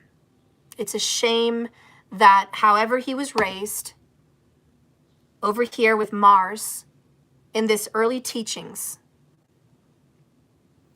that he was taught about war, because that's Mars in the 3rd. He was taught about war, early teachings, fights, gains, okay? Uranus in the 9th house, religion, spirituality was more hectic and chaotic than peaceful. Religion and spirituality kind of meant war, one and the same. It was a mess. It was a nightmare. It was literally a nightmare. And so there's chaos, just chaos. The mother here, the moon representing his upbringing here is his heart, because the moon is his heart. And where his mom had value was property, reputation, money, bloodline, power. That's the teachings of the mother. It's unfortunate, but that's when people are taught, they're taught. And even though at his essence he has goodness, he's choosing the dark. And he's listening to others. There's too many whispers. And in essence, whatever happened is happening because the world is what it is, and the universe is what it is. Like I said, we talked about if we didn't want war, we'd have to alienate more than half of our planet of people. That would be taking the balance out of the universe. Thanos wanted to make the universe a better place.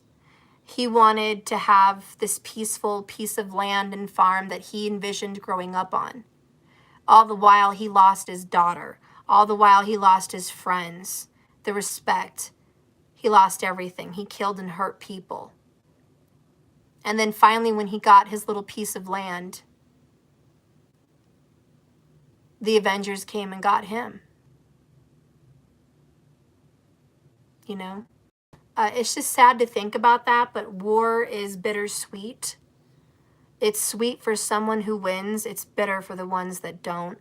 It's bitter for the ones that get hurt in the casualties.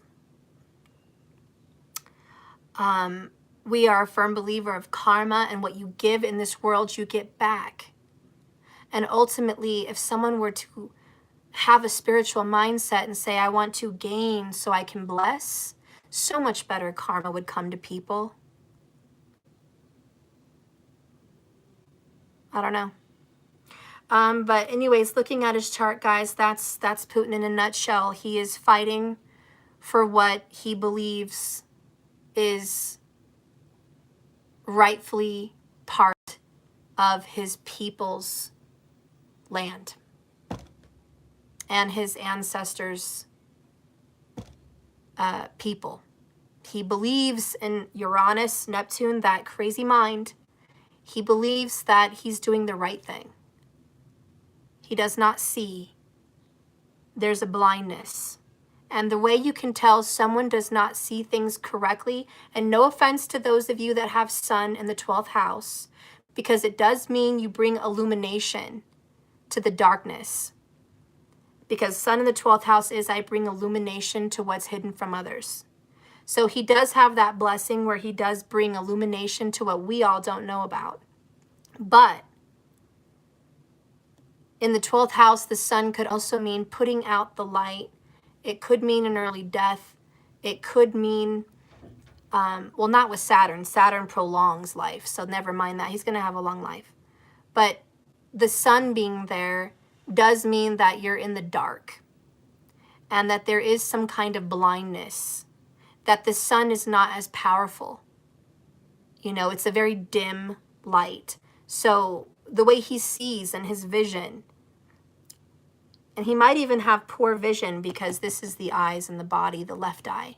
So he has vision in one eye, but doesn't see things clearly. He just doesn't.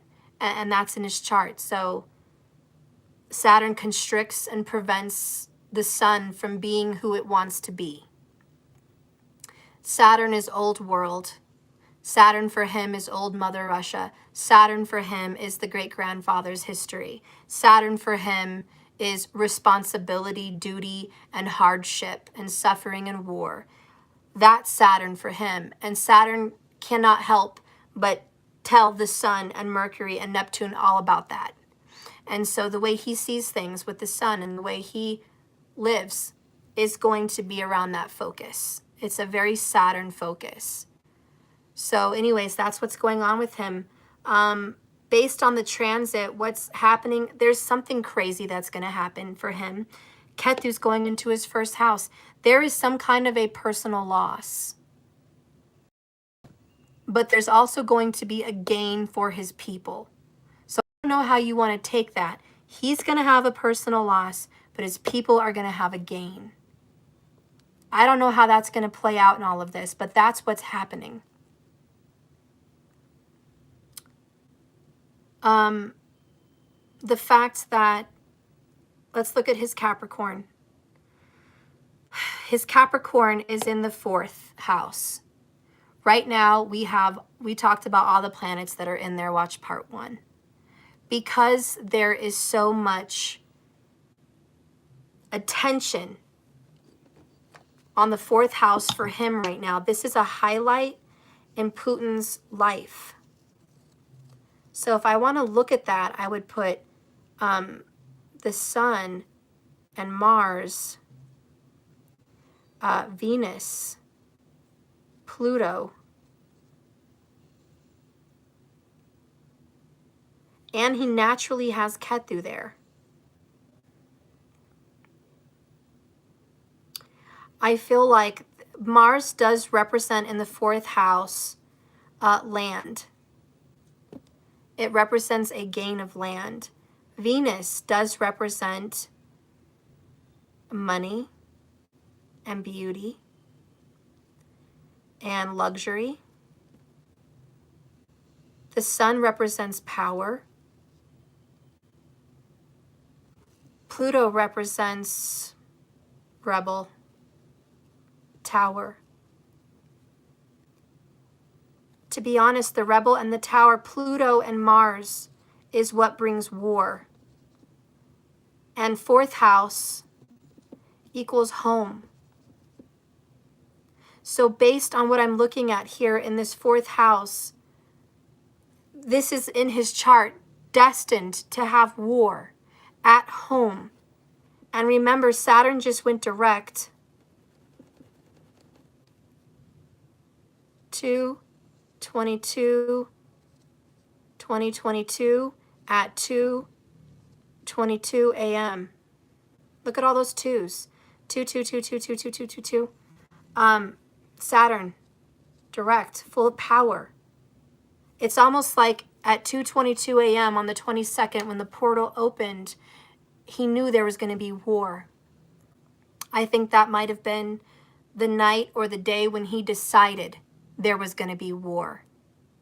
On the 22nd, on that portal.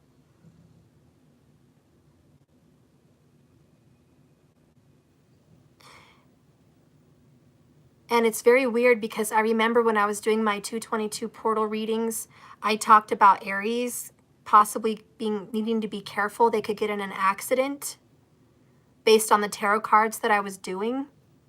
And he's got Aries in the 7th house, which is his friends, allies, and other people, which is Ukraine. So funny if I relate my tarot reading to the sign of Aries, and there was an accident that someone had to be careful for.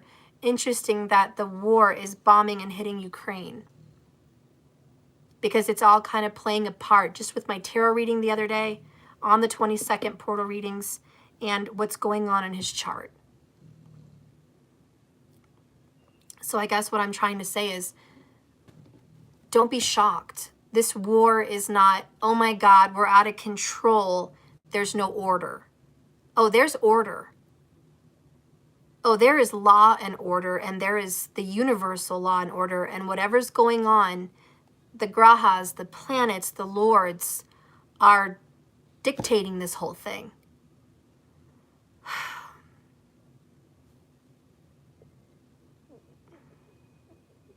It's almost like Ukraine was born out of war. Aries. The birth and the war.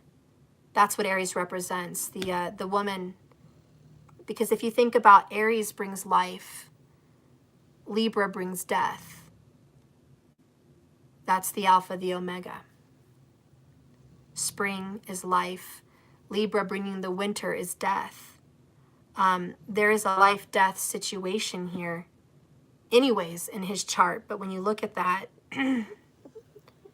astrologically, you can just see that this was bound to happen. This was coming.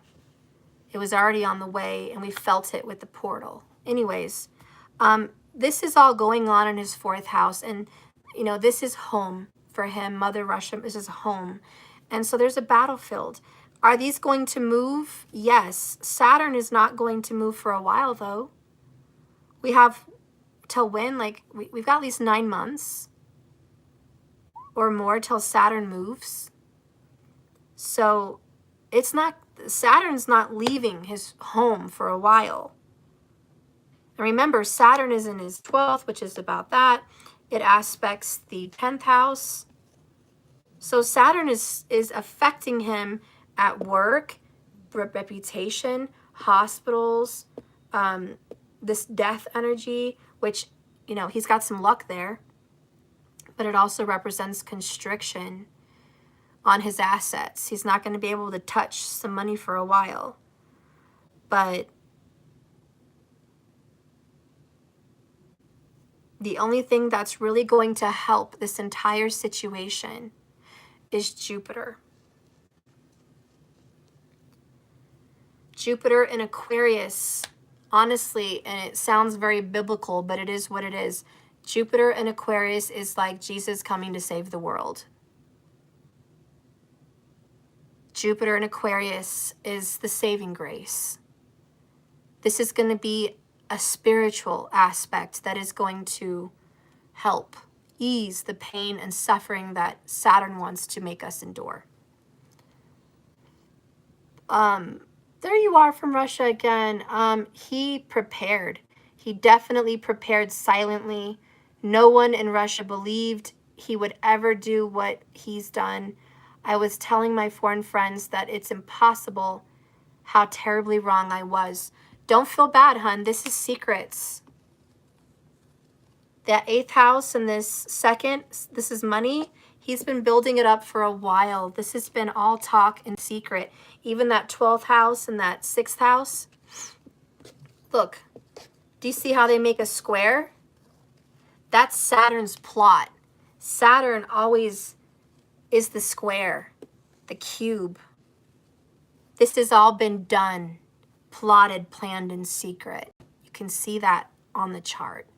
They're all connected. Like I said, this chart is connecting the dots. This has been going on. In fact, this has been going on for 18 months. I can say that with a clear mind because I know Rahu was there. X marks the spot. He knew. You know, no one could have seen this coming. No one should feel guilty. I'm sure there was talks. I'm sure there was warning. And with Rahu here in his 10th house, no one believed him. Because people take Rahu as a weirdo and a joke. Just like that weird Korean president, Kim Jong-un, and just like Napoleon and other people, they look at them like, you're a joke. They just don't even understand how they became in power. Because Rahu is weird. He's odd. He's strange. And he represents uncertainty and illusion and smoke. You just never know. But he's malefic. And he does have power. And he does have ways of manipulation. So believe me, he's very good in the public eye at manipulation. Yeah, you said exactly like a joke. This is too terrible to believe. Yeah. And you know, if you guys watch Joni Patry, she does astrology. She does talk about the enlightenment of the world right now. And we're all going to be enlightened. We're all going to see things that were done in the dark. We're all going to have this big, you know, mass awakening. I do believe that's coming. I do. And I do feel we're all going to figure some secrets out that we didn't know before. About people, about all kinds of things. And so I guess we'll just keep our eyes out. Keep our eyes out. Because the universe knows what they're doing about bringing us our enlightenment. They're aware of it. So anyways, that is his chart. Oh. He's literally Darth Vader. I'm sorry, Putin, for whoever loves Putin or if Putin's watching, you know, not trying to hurt anyone. But, and, you know, I'm a Sagittarius. You have to know where I'm coming from. So I love a lot of people. I don't hate people. I don't even hate the people that killed my dad or killed my kid's father. You're talking to someone who's very good at forgiveness. You're talking to someone who's very understanding. That's hard for a lot of you people to do. I'm not tooting my own horn. I'm just saying I see it and I know it. A lot of you people watching me, you have a struggle. And there's just certain things you can't get past. Now, with Ketu in my first, I have to say I can easily let go of a grudge and I will not hate on people because Ketu does not want to, looking at the 7th house. So I try to be understanding. And I do want to see the good in everyone. There's always that child that became the monster. You know what I mean? Everyone had a mother. Everyone was once a beautiful, cute little baby. Everyone was once born innocent. Do some of us grow up as monsters? Yeah. But I still like to believe that every soul started out in a very good light. And for whatever reasons our paths have brought us on, we've become these things. Our goal as a soul is to meditate our way back to the inner child, because that is the innocence and the keys to heaven. The keys to the other side is to be leaving nothing behind. No grudge, no judgment, no shame, no guilt, no pain, just love and forgiveness. That's the keys to the other side. So I know that us as karmic humans, we have to learn that again. Our goal is to release those things, but it's so hard. We have to try to look at the good in people. If we don't look at the good in people, we're going to be just as ugly. We don't want to be ugly. I can tell you that. Our souls do not want to be ugly. We're all leaving the same way, and our hearts will be judged. You guys ever saw The Shack? Well, basically, that's what I'm talking about. So, I don't know. Queen, the sins of the father rest in the children. Pray for the kids in us. Aww. Markers, all we're saying is give peace and a chance. Yeah, give peace a chance. Yeah. It would be nice. Putin was essentially orphaned. My gosh. Imagine if all of us human beings on this planet were made back to children. Wouldn't that be great? That would be wonderful. That's why in spiritual teachings they're always saying go back to your inner child. If every human on the face of this earth was magically turned back into a 5-year-old, we would not be hurting anyone. We would be loving animals, okay, loving each other, being playful, being affectionate. We would be wonderful. We wouldn't be hurting a soul. Children are innocent. It's just a shame that we lose that part of us. you know, the apple with Adam and Eve. I know they're talking about other things, but sometimes I like to think of the apple as just wisdom. It's with Adam and Eve, it's like we were innocent till we bit that apple, which ironically, wisdom and knowledge. And it's like once we grew up and we knew right from wrong and we knew how to manipulate, we knew power, we knew money, we knew all these things, we were no longer that innocent person. It was just gone. That's the original sin, right? Queen, as someone who has buried most of her immediate family since the age of 5, I understand the impulse, but choose the light. Aww. I bet you Putin is physically gifted. Probably. Helen, love you guys. Oh, we love you too, Helen. All right, so I'm going to just do a little reading here for this situation, for the Ukrainians and for the Russians, the innocent people that are involved, you know, and Putin, and just see what Spirit wants to say. Not a major reading, just a few cards here. Let's do some sections. Spirit, please guide and direct me. Oh, look at that. I looked up, I saw 111 minutes and 11 seconds as I started shuffling for this reading. That is a sign. We are going to have a new beginning.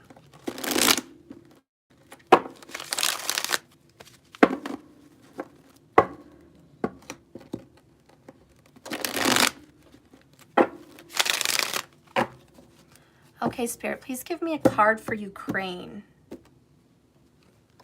Okay. Please give me a card for Putin. Okay. And please give me a card for the Russians. Okay. Bottom of the deck, the overall underall energy is bottled up emotions. For these people, this has been a long time coming. This war has been muffled, mumbled, talked about, felt, but mostly buried. This war probably should have came a while ago, but it's been waiting. It's been building up strength. It's been bottled up. It's like all the people involved are ready to explode. Okay? So this is a very intense storm for these people. And it's just been festering and festering and festering until this was going to blow like a volcano.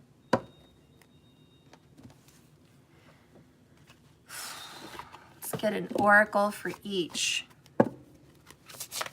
Spirit, please guide and direct me with these cards and give me a card for the Ukrainians.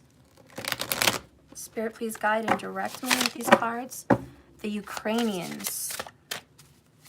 The Ukrainians. Give me a card for the Ukrainians. I'm hearing help is on the way. That's what I just heard. Is on the way. A vision of messages, a vision of help. It could be spiritual help, angelic help. It could be literal, other countries' help. I don't know, but there is help. So I hope it's all of the above.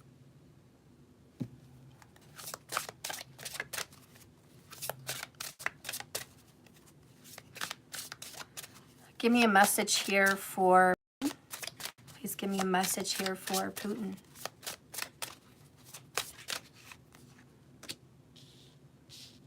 I'm not feeling very good in my thighs and my legs. All of a sudden I got a very like cramps, pain in the legs, cold in the legs, the lower body extremities. I don't know what's going on there with the lower body, but I feel there's something going on there with that. Very heavy. It feels like iron, cold. There's something going on with that.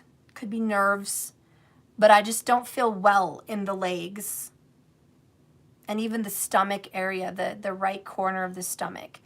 So there's something going on there. I don't know what with Putin, but I don't know. I just don't know. But that's what I'm feeling. Please give me a message for the Russians, please. Give me a message for the Russians. Oh, okay.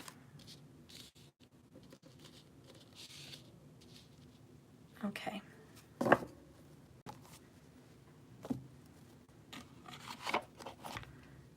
And now I'm going to do a past life. If you guys like this deck, I don't know if you guys have seen it. It's called Past Life. These are little oracle cards. Kind of hard to see with the holographic rainbowy kind of image, but I'll try to show you guys the best I can with these cards. Okay. All right, Spirit, please guide and direct me right now for the Ukrainians. Please give me a past life. Okay. And now, Spirit, please give me a past life connection for Putin. Give me a past life connection for Putin. Okay.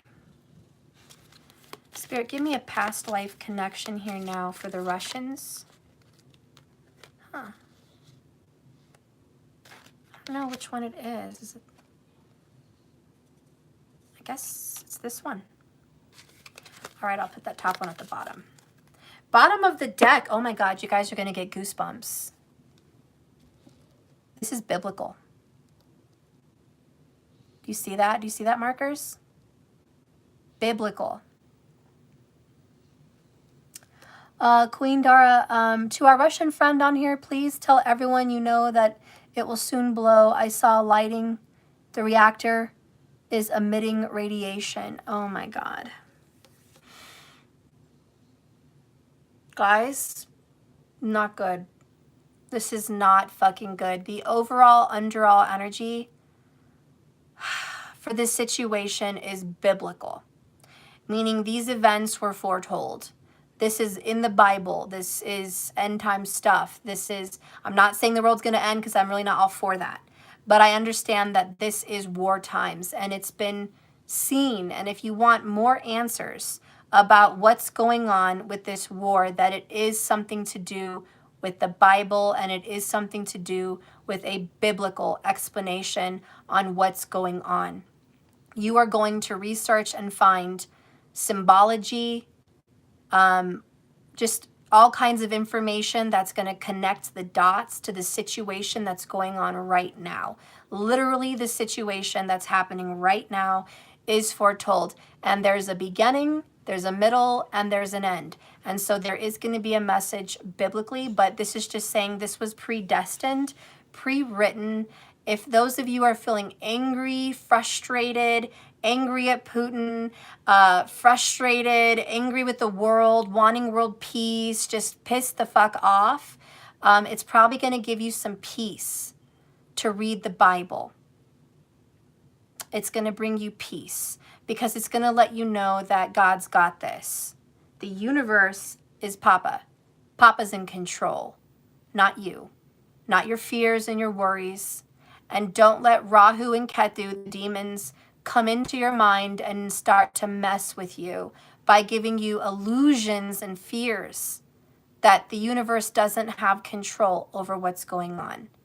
You need to send out positive vibes, love, and light. It's gonna be okay. This is biblical. It's gonna be okay. There's nothing to fear. Even God said, don't fear death. Don't fear death. Fear God, but don't fear death. Because there is life after death. There's nothing to fear, even with death. So anyways, that's totally goosebumps coming up for the situation. Let's go ahead and I think we're going to start with Ukraine. Hold on, I got some comments here. Ukraine has 15 active reactors and there is fear for 4 of them.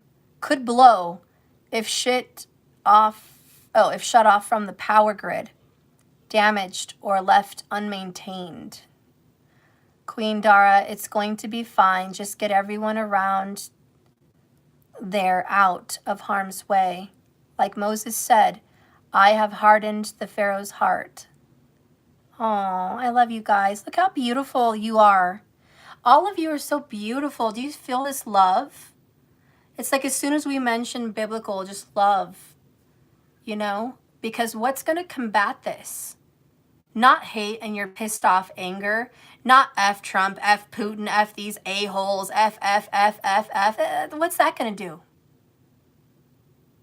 You really hate these people? You have hate in your heart? You have hate, anger, malice, bitterness, resentment. Is that going to get you anywhere good? How about no? How about no? Iron does not sharpen iron. If you want to start with peace, stop projecting it and pointing fingers about peace and point 3 back at yourself and say, I need to be peaceful. Because I'm tired of everyone saying they want peace, but they're not peaceful. The people that claim they want peace are the ones out there with signs, the ones out there with their fists, the ones out there with the loud mouth on social media, the ones out there starting fights. Those are the same people that say they want peace. And idiotically, they're the ones that are being unpeaceful. So they are creating their own dispeace, like their own unrest. They always say whatever you accuse others of or whatever you point and project is just a projection of yourself. So be careful. If we want world peace, we do need to promote that. We have to speak love and send protective shields around these people. I want us all to envision golden shields around people. I want us all to envision people hugging each other, crying with each other, not because of tyranny and madness and war and missing legs and bombs, and not that kind of hugging, but people hugging and saying no more. Like, we have to envision that, because if we let Rahu and Ketu get in our head and show us war where it's just like terrible, we're going to project it. We're going to make that a reality. We need to project peace. So send out your golden shields, guys, and ask the angels to come down and protect if they can. Let them know that we promote peace. We are peace. We are worth saving on this planet. We are a loving people. We are a forgiving people. We are an understanding people. We are a compassionate people. We need to let the ethers know we are a loving, compassionate people, and we are worth protecting. Not to just let us destroy ourselves with hate against hate, anger against anger, finger against finger, sword against sword. That's not helping. So anyways, let's go ahead and start with Ukraine. Oh, Ukraine, we have the Lovers. So Ukraine is about partnership. Ukraine has support. Ukraine is not alone. You will not be left alone. There's this love affair here with Ukraine. I don't know what's going on with this love affair, but it's I love you, Ukraine. So there's a lot of love going towards Ukraine right now, a lot of support. There's this partnership that's going to be forming. Ukraine is going to probably form an alliance or a partnership, and they are going to be made stronger. And now, because it said biblical, I do think this was preordained. Whatever this partnership is becoming, it was predestined. So Gemini vibes for Ukraine. And what is the past life card? Medicine man or woman. So there's going to be a great healing for Ukraine. They're going to get into a marriage or a union, a partnership, and they are going to heal. Ukraine is going to recover from this. There's going to be a great marriage and a great recovery. This is going to be a blessing and a healing. And that's why the universe already planned this war, because they already saw the healing. The problem with human eyes is we see the war and the destruction. We don't see the sun and the peace afterwards. We only see the mess, not what it will be. And the universe sees what it will be. And what it will be from this is something beautiful. This beautiful union. Let's get the oracle. Oh yeah, help is on the way. We got messages. What is this? This says the diary. There's messages, journals. There's some kind of a locket, an old doll here. I feel like this is the past. There's people coming out of the woodwork. There's people coming in to support them, old friends, old allies. There's also antiquity here with this doll. So there's something beautiful coming out to bless Ukraine, a feminine energy.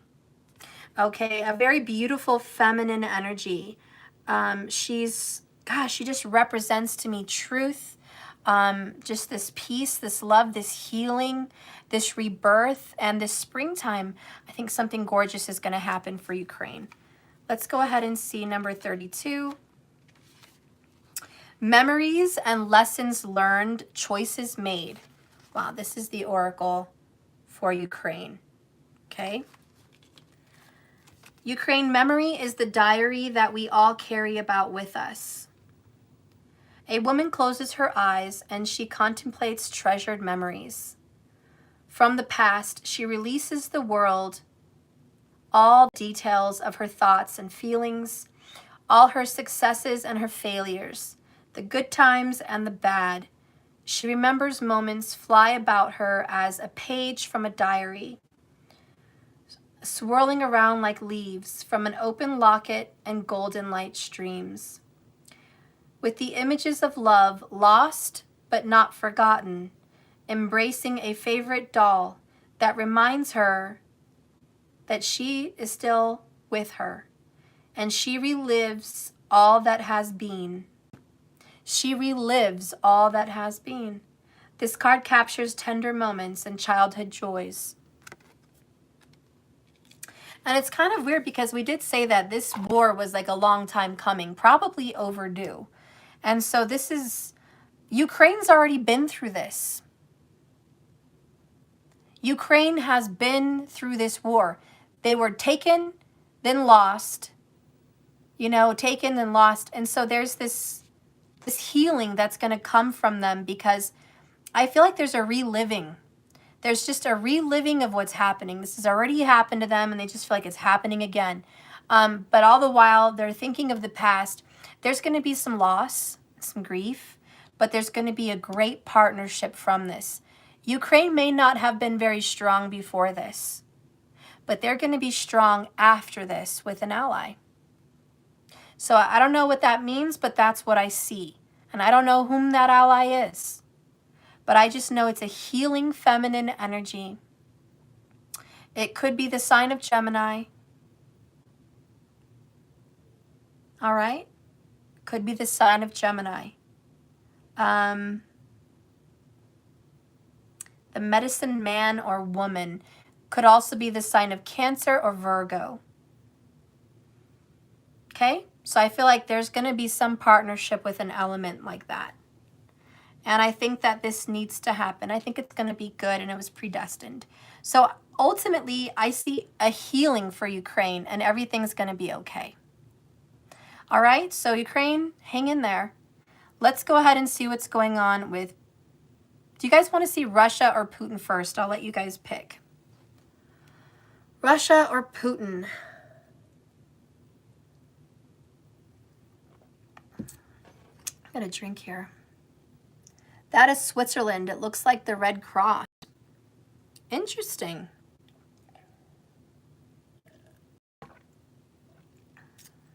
And isn't Switzerland like a duality? Like, I'm Switzerland, pick a side, or I don't know, like there's some kind of duality. A duality with Switzerland. Anyways, that's an image. There's going to be some kind of an omen here there. The past is going to relive itself for Ukraine. And it's going to be a beautiful marriage and a union and a healing. Anyways, do you guys want... Oh, you guys pick Russia? Okay, so I see Russia. We're going to do Russia first then. Russia. Ooh, we have the Eight of Cups in reverse. You have not given up. You guys have a lot of hope. The Eight of Cups upright says, I've already emotionally walked away. I've given up. I don't care about this anymore. And it's someone that leaves and walks away and gives up. But I see Russia's full of hope. It's not over yet. I'm not giving up. I'm not losing hope. I'm not giving in to the darkness. I will go to the light. So I feel like Russia's full of hope, And, you know, Scorpio vibes, right? This is about death, rebirth, transformation. So Russia is full of hope and faith. I also feel like they care a lot. So Russia may come off like they don't care, but actually they care a lot. So there's this misrepresentation, I think, for Russia, like, we don't have hearts, we don't have feelings. You're wrong. We have a lot of feelings. We care a lot. And the Russian people are very deeply emotionally involved. Do countries have zodiac signs? Yes. Yeah, depending on when they were founded. Not, I mean, you could do what you want. I don't like to look at countries as when they had a revolution. I like to look at the birth of the country. But you can look at it however you want. But yeah, countries have zodiac signs. They even have birth charts. So if you want to try, Google Vedic sidereal country birth charts. You might be able to pick a country and see the birth chart. Vedic sidereal for them. Message here from my Russian friend. We do hope we will unite and make Putin pay for all the pain he caused to Ukraine and Russia. Oh, I want to cry. Oh, you guys have been through so much. I feel like the Russian people are just bombarded. I mean, I know you guys have suffered. I had some Russian friends and they left Russia, you know, and they loved Russia. And I met them and I'm like, you guys are here, you're going to school. They were, you know, really nice people. And they said they were going back. And I was like, why are you going back to Russia? Isn't Russia just like terrible?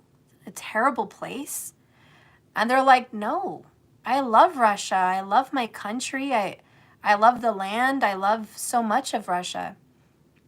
We just came here to better ourselves, you know, and then bring it back. And I'm like, that's beautiful. I would have thought the opposite. I would have thought Russians wanted to get the hell out of Russia, but really they love it. And that's this Eight of Cups in reverse. It's like, we love our country. We're just tired of the tyranny, the pain, the suffering. We're tired of this. Like, you guys are really done. And so, you know, but you still have hope. And it's like your emotions and your love for your people are still strong and they're still there. And I see a lot of togetherness, a lot of union and togetherness for Russia. So there's a strength that we don't even see that's coming up. What is the past life card? Wow, Russians are some kind of Atlantis past.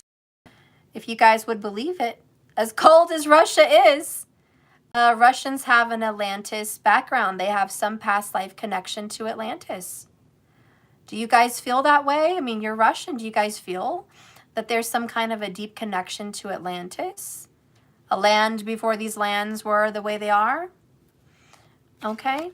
So there's this beautiful knowledge and deep wisdom that maybe is trying, you know, and you know what happened to Atlantis was masculinity tried to take down Atlantis. Exactly. Now I don't want to run. First of all, we have to pay for letting it happen. Aww. Yep, ice in Siberia. That is so cool. You know, what happened with Atlantis, guys, if you guys have looked into that, it was a very culture, but it was supposed to be balanced, but Atlantis was very feminine. And then there was the patriarchy, the masculinity that wanted to take rule and ownership and power plays. And that's really what's gone down in Russia. And funny how it's such a patriarchy. It's so masculine in Russia, but funny how they call her Mother Russia. Isn't that a unique play on words? Mother, you know, because they have this ultimate ancient respect to the feminine. You know, that Russia actually has that deep respect to the feminine, to being caregiving and being the nurturing, the mother. Very interesting that that's there. But I do think you guys have some tie to there. Markers from Russia as per sanctions. Oh, okay. No travel allowed. Oh, my goodness. Okay. So anyways, let's go ahead and see the oracle for Russia. We just talked about mother and the feminine and Mother Russia, and there's the mother. and the mother nurtures her baby. You know what, guys? When daddy starts messing everything up and the men go bat poop crazy, who comes to fix it? Mama. Mama comes and fixes the mess. She cleans up the mess. Sometimes you just need mama to put some people back in check. You know, it's just like, you don't have it together. You don't have it together. Mama needs to come take charge. And I do feel, and even if you look at Ukraine with the feminine, with the lovers and this woman, there's a feminine energy that's coming to heal this situation. So believe me, maybe it's a woman. I mean, it could be a woman. I don't know. But there's a feminine, beautiful energy that's coming to do some major work for Russia and Ukraine. So I don't know what's going on. Maybe you guys over there who know more about what's going on, is there a woman involved somewhere that's going to help the situation? And even if it's not a female, you know, I just feel like the mother Russia is going to step in and take maybe back their own power. Russia's done it before, and maybe Russia will do it again. But Russia may want to take back power. That could definitely be something that happens. I did do a reading recently and I saw the polar bear and I said it was mama bear. I don't remember what reading that was, guys, that I did, but I feel like this is mama bear. And, you know, ironically, Russia is represented by the polar bear, the mama bear. So I'm just feeling like Russia is mama bear and you guys are going to take back what's rightfully yours and you're going to restore balance. And that is an Atlantean feminine thing. Thank you guys for all the support you give to Ukraine and the Russians who are under this bloody dictatorship. I do really feel it here. Oh, I'm so sorry. I think Russians are going to need to take back Russia. Most presidents around here are women. What? Wait, most presidents from around here are women. I don't know what you're talking about. I don't know any women presidents. It's a spanking they got coming. Yep. Yep. It's a spanking. I think Mother Russia's going to snap back. She even looks a little Russian to me, in my opinion. Look at her face. That's just my opinion. She's about to snap back. Mama's about to bring out that belt. Excuse me?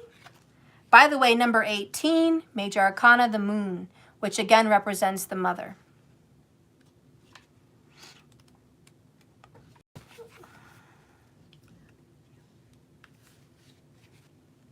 So this card says, nurturing and taking care of others. When you are a mother, you are never really alone in your thoughts. A mother always has to always has to think twice. Once for herself and once for her child. And that's kind of like Russia, thinking about themselves, Russia, and their child, which is Ukraine. Russians are going to consider themselves and the Ukrainians because that's an extension of them. This card may represent the nurturing nature of a mother embracing her child, a teacher guiding his students, or a master training his apprentice. Each balances the desire to protect and provide direction to those under his or her care, with the need to also allow room for personal growth. We can prepare them, inform them, advise them, but eventually there will be coming a time when you will need to resist the impulse to reach out, and instead you must let them fall. When they rise again on their own accord, we can take comfort in knowing that we taught them well. Interesting, because Atlantis had a rise and a fall. Russia is having a rise and maybe now a fall.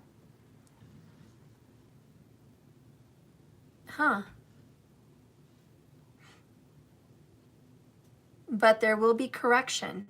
There will be healing. And quite possibly the mothering energy could be a nurturing and a caregiving from another country, which could possibly be a Cancer. maybe even a Scorpio or a Pisces. But there might be a loving Cancerian energy, or, you know, just coming in and healing this situation. Kathleen, you said Russia is Aquarius, so it is Saturn ruled. My question is that Vedic sidereal, or is that tropical Western? Kathleen, I need you to double check and let me know if it is Western astrology or Vedic sidereal astrology for Russia being Aquarius. But thank you for that information, because that does prove it is Saturn ruled. Sumo, no. I just question it because Aquarius is so much of a humanitarian, and Russia doesn't seem that way, where Capricorn is much more controlling. So that's why I think it would be Vedic Capricorn, but please let me know. Queen Daria D. Today, a woman with a small baby on her hands was arrested for the picture with a peace sign. Queen, oh my gosh, what? Shh. Tell them to do everything under cover of darkness. Give up their military movements. Huh. Germany is involved somehow.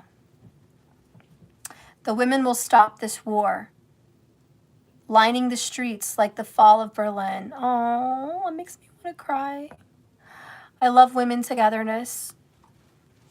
Sweden is Aqua according to Western Astro. Okay. So Sweden is Capricorn. That's unique. That's weird. What about Russia? A few days ago, an old woman who suffered Nazi Germany in St. Pete was also arrested for saying no to war. Oh my goodness. History tells this story is the same as World War II. Yeah. Thousands of Russians are arrested. Oh my gosh. Queen Daria, the fight back the way women won the war in Northern Ireland against UK. Girls, we need to step up, ladies. Yeah, this is definitely a mother woman power, and it's like we need to take care of our people because damn. And that's a message from Atlantis. Do your research. Atlantis was taken down with patriarchy. That was the destruction of Atlantis. They were very feminine. It was all spiritual. It was all loving. It was very good. It was very nurtured. It just got it got unbalanced. Markers, he just didn't account for the force within. Yeah, he did not. Line the streets with posts and pans, district to the soldiers, steer them away from Putin. Yeah, the women maybe do need to stand out with the children and just stop. I mean, women are all about nurture and give. And no offense to men, but it's just a masculine thing. It's about power. It's just a masculine thing. It's no offense, but it is about power, and it's about status, and it's about protection, of course, but it can become negative, you know, and I do think there's a femininity out here that needs to get pushed with the Atlantis in this card. There's not enough of that going on. It is way too masculine there in Russia. We need to have that beautiful, dainty, sweet, loving, nurturing, caregiving energy that will just feed love to the situation. Helen, in ex-Yugoslavia, women protested that they are not giving birth to their son, fighting in the war. Aww. Where is the first wife? His daughters may intervene. Aww. Time to take him toys off the boys and put him to bed. Aww. You know, women could be very powerful. Not that we have strength like that, but our intelligence, the moon, and the way we can manipulate feelings and emotions, the way we can enter people's personal space. Women have a knack for that, and women need to try harder. Yeah, we do have a soft power. So let's go ahead and read what's going on with Russia. Sorry, I got all this. Number 18. Okay, I already read that, didn't I? Did I? No, I didn't. Okay, I'm going to read it. If I did, I don't remember, but I'm just going to read it anyways. Nurturing and taking care of others. Russia, when you are the mother, you are never really alone in your thoughts. A mother, oh, I did read this, always thinks twice, once for herself and once for her child. All right, yeah, I already did read that. I get it. So you guys just have to do the thinking. Literally, it says Russia has to do the thinking. Russia's going to have to stop some of this. And it's the feminine energy of the love of Ukraine and the love of Russia. The love is going to stop this war. I think the Russian energy, male or female, needs to say, hey, listen, Russia people and Russian government, we love our people. Stop. There's going to have to be some kind of intervention. Anyways, let's go ahead and see what's going on with Putin. Oh my gosh. A little bit nervous. We're going to do it. He gets 3 of Cups. He's in the company of friends. Oh, God, he's in the company of friends. He's surrounded by people. 3 of Cups is celebration, good times. To be honest, Putin feels bad about what's happening, but he also feels good. And I don't know if that's narcissistic or what. I'll let you guys label whatever, but be careful with your karma. But this is definitely the energy of I'm happy. I'm happy I finally did something. I'm happy I finally exploded. I'm happy I finally let off some steam, and it was almost like he was craving that war. Craving it. Oh, and it's like the release of an orgasm. Finally, boom, we did it. It's over. It's over with. Enough bullshit. You know, he's got some balls. He's got some very big balls, apparently. All right? So he feels some kind of good, some kind of relief about what happened. And he wants to reunite Ukraine with Russia because this is about reunions, celebrations, okay? Family getting together, birth announcements, marriages, all that good shit. So what represents him is, oh yeah, I'm bringing home the Ukrainians. I'm bringing home this energy. Interesting. Cancer vibes, by the way. Which, by the way, is his 10th house. Interesting. So what he does, he thinks he does out of love. Well, we already do that. We already read that. We're not surprised. We saw his chart. Do you guys want to know Putin's karma and past life with this situation? What have I told you this entire 2 readings?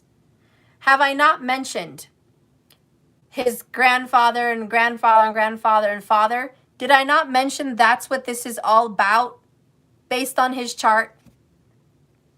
The fathers, the masculines. Guess what karma he has for the past life? Father. Putin has some kind of karma with his grandfathers and his fathers. Or father, I didn't mean plural, my bad. But there is this masculine father energy. And it's interesting because this is mother. Mother Russia, this is father. So there is this, he's trying to reunite, I don't know, maybe this was the will of his father or grandfathers. This was the will of them. He's trying to literally give his father and grandfathers whatever he thinks they would have wanted. And he feels like he's honoring that. And there may be some karma with unresolved issues with him and his father. And there's some sadness behind it. And really this act is bringing him closer to his father. And bringing him closer to his grandfathers. He feels bonded by the males in his life by doing this. He feels like this is doing them proud, that they're accepting of him, they're loving of him. This is what he feels is a job well done. That's what he feels. Again, we talked about that. I mean, we saw his chart. His intentions are pure, but his actions are obviously crazy. So is this a mad person? A little bit. Why? We talked about children today. If this whole world was children, we wouldn't be doing this. He needs to get in touch with his inner child. His inner child would not probably do this. Let's go ahead and read here. Queen Dara. Putin says his grandfather was a cook for the Sultan of Lenin, like he wanted to bring glory to his bloodline for being peasantry. That makes sense. Because look, I told you guys, over here, whoops, you guys can't see, over here in the 12th house, in Virgo, where the sun is for the fathers, I said he was common. And of course, that was in video part 1. You guys have to go back and watch that video. But I said he came from a very common background. Now, I don't know that about him. I don't really study Putin. But in his chart, he had Virgo in the 12th house with the sun there, which does say he came from a very common family. Not a family of wealth. That's for goddamn sure. And you just said you found a fact there that his grandfather was a cook. Look at that. No Stalin for Lenin, the Bolshevik leader. Huh. I heard about the Bolsheviks. I have no clue what that's about. Haven't studied on that. Anyways, his past life karma is attached to the father, grandfather. There's just something about history there for him. And he's trying to recreate a beloved history that his fathers and forefathers felt beloved. Okay? Let's go ahead and get the oracle for him. Ooh. We've got letters coming in and going out. There's a lot of communication. A woman with a letter and a rose. This immediately reminded me of Scorpio and death. I just feel like there's a lot of cold information coming towards him. He wasn't just a cook. He was the personal cook of a sultan. Created Russia. You know, on an astrological note, I think that's really interesting because most Virgos are very good at cooking. They love to cook. I know, my kid's father's a Virgo. My grandpa was a Virgo. He didn't really cooking though, but he was actually technically a Leo in Vedic. So I don't think that counts. But genuine Virgos, they do love to cook. So he does have this history where his dad, you know, probably was a very good cook. Who knows? I don't know. Anyways, let's read this. Number 15 is the Devil, Major Arcana. This is just dark. I don't know what to say about this. It's dark. There's news coming in and out. There's just a lot coming at him right now. And he's sending a lot out. This woman with the rose, though, I think it's just good intention. It's just a good intention. Did anybody find out if someone who did the research and found out that Russia was Aquarius, did you find out, please, if that was Vedic or Western? Because I asked and I did not get the answer. Can someone please get the answer if that is Vedic or Western? Anyways. Farewell, goodbyes, and closure. Wow, and I talked about death and Scorpio. And sure enough, this is about a farewell and a goodbye and closure. Forever and forever, farewell, Cassius. If we do not meet again, why we shall smile. If not, why then this parting well was made. Or this parting was well made. This card portrays of a farewell. Okay, we have some information here. Oh my God, the damn Ravens, that is the old Habsburg Empire. What are you talking about? What is that? What is the Habsburg Empire? Sapphire Leo, also Capricorn and Vedic. Saturn and Aquarius tropical myself. Putin, go home and dismantle your toys, then pray. That would be nice. He actually thinks he is preventing the Third World War because he does really believe that NATO is going to cause it by getting close to the Slavic countries. He believes NATO is using Ukraine, which is a possibility. Someone said Ukraine had a lot of uranium. So it is very possible that Ukraine is being used as a pawn. Interesting. But now over here with Putin, again, the rose is, I have good intentions. But the Scorpio death, like there's an ending here. Again, like I said, Ketu going into Putin's first house is going to be telling him, who gives a shit about me? I did good. I did what I came to do in this world. I did the right thing. If I die, I die. If I don't, I don't. Like, he just doesn't give a fuck. Remember, we went through that on his chart. And I really think what's going on with him is I'm doing right by my forefathers and ancestors. I'm reuniting what needs to be reunited. You know, that's what it is. Queen Bree, the ravens look like a family crest. Interesting. So we're going to read. This card portrays of a farewell, which might be a final parting or just a temporary goodbye. A tragic loss or simply a turned page could lead to a new future. The woman's sober expression gives us no clue as to the content of her envelope. A farewell message, but one received or to be given. The rose suggests a possible lover's separation or a bitter separation because there's so much love in it. The rose also suggests of a final goodbye or a temporary one until next time. Either way, as any airport scene will demonstrate, departure lounges tend to be sad, more sadder than their arrivals. Sadder. I hate that I said more sadder. That's so incorrect. Sorry, Virgos. Departure lounges tend to be sadder than arrivals. I know Marcus is going to be like, what'd you just say? The birds flying in the background suggest that a return is in the future. Our lives are constant flow and farewells to people, places, and things, some with regret and some with enthusiasm as they are replaced with new options.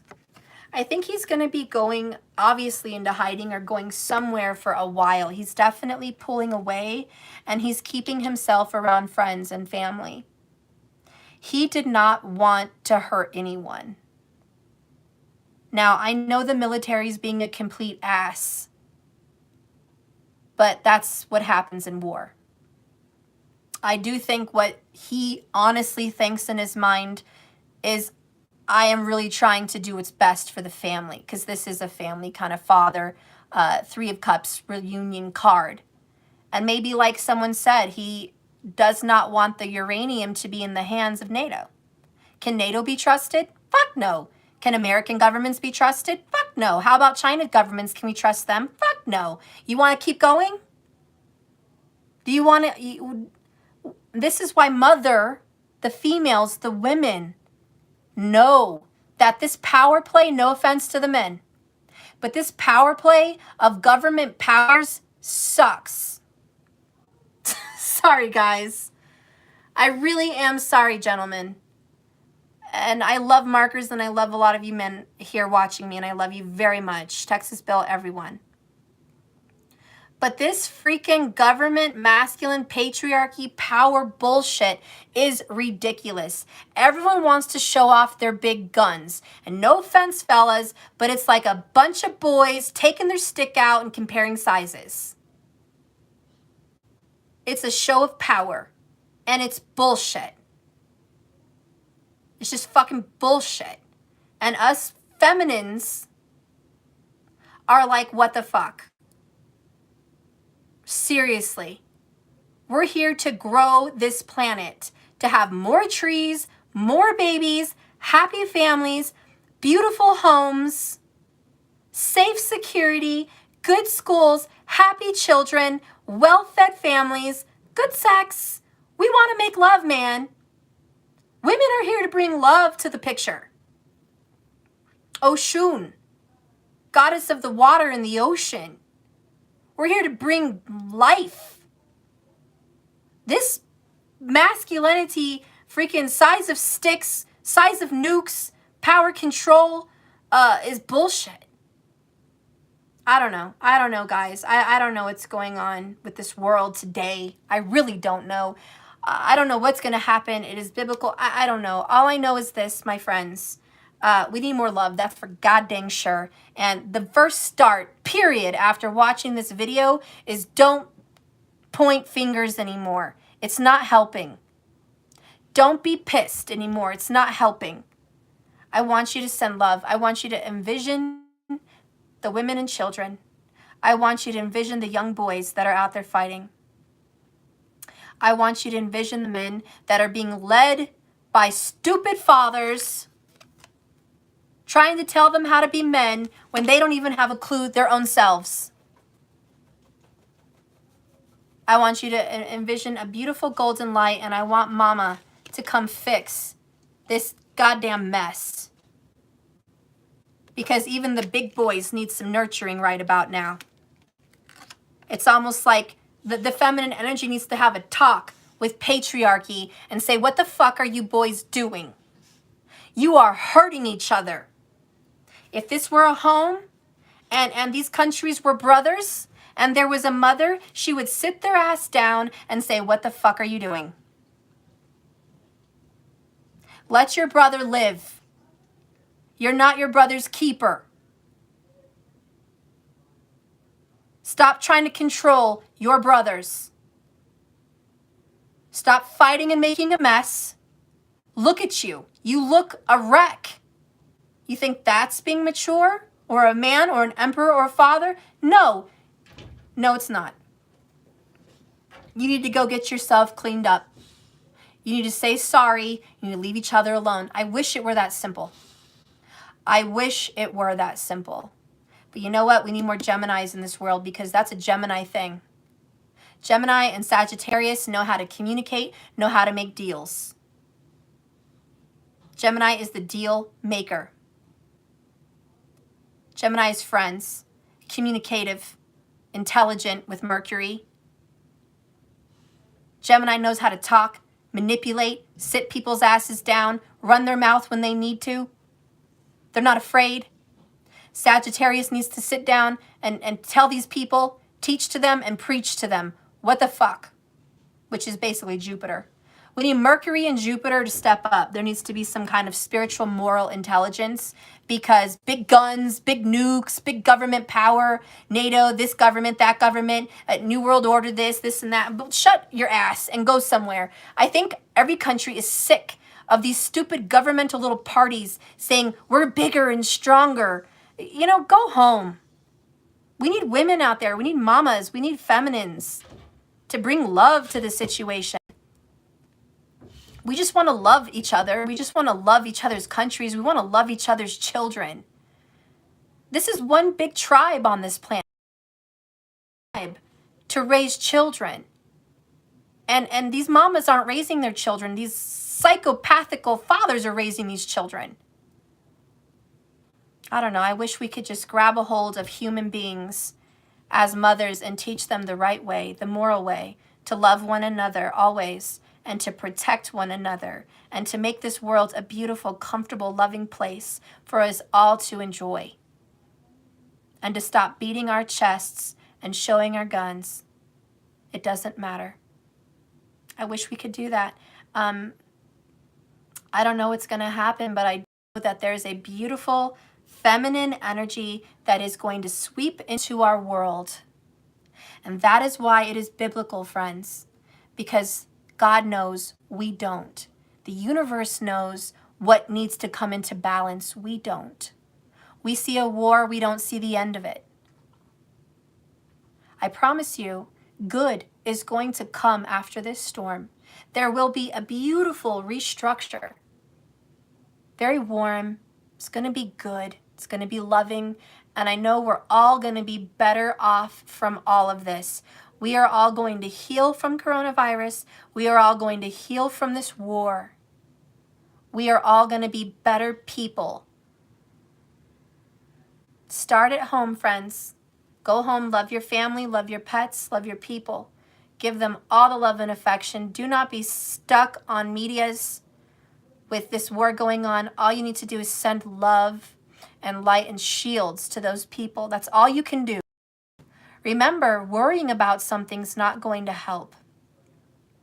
Worrying about this war is not going to help the war. Just like worrying about your own personal problems aren't going to solve them. It's going to put you more in a hole. Remember, the only way out of this hole is seeing things positively. So let's just project that love, huh, guys? Project the love. Get ourselves out of this hole. I love you all so much. It's been a very long reading. I am fucking drained. There's no way I can do the fire sign reading right now. I just want to pass out. I just want to go to bed. I'm tired. I just want to go to bed. I love you guys so much. My heart hurts for these people. My heart hurts for this world. My heart hurts that all of our inner children can't come together. My heart hurts for my own family on this channel, full of anger towards people because they have an inner child. And you guys, some of you are not protecting those people. You're not seeing the good in them. You're just being wrong, and you're being rude and macho and evil, and I wish you would stop.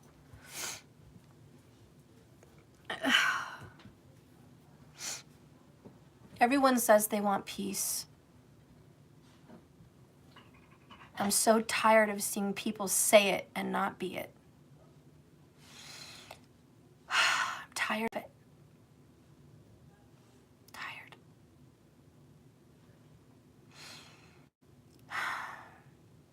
I know who really wants peace. And it's not those people. It's still a power play. I love you guys. If you really want peace, you'll send it. I love you guys so much. With all my heart. Thank you for being here. Take care of yourselves immensely. And may you find peace tonight. And God, for those people in Russia and Ukraine, my heart goes out to you.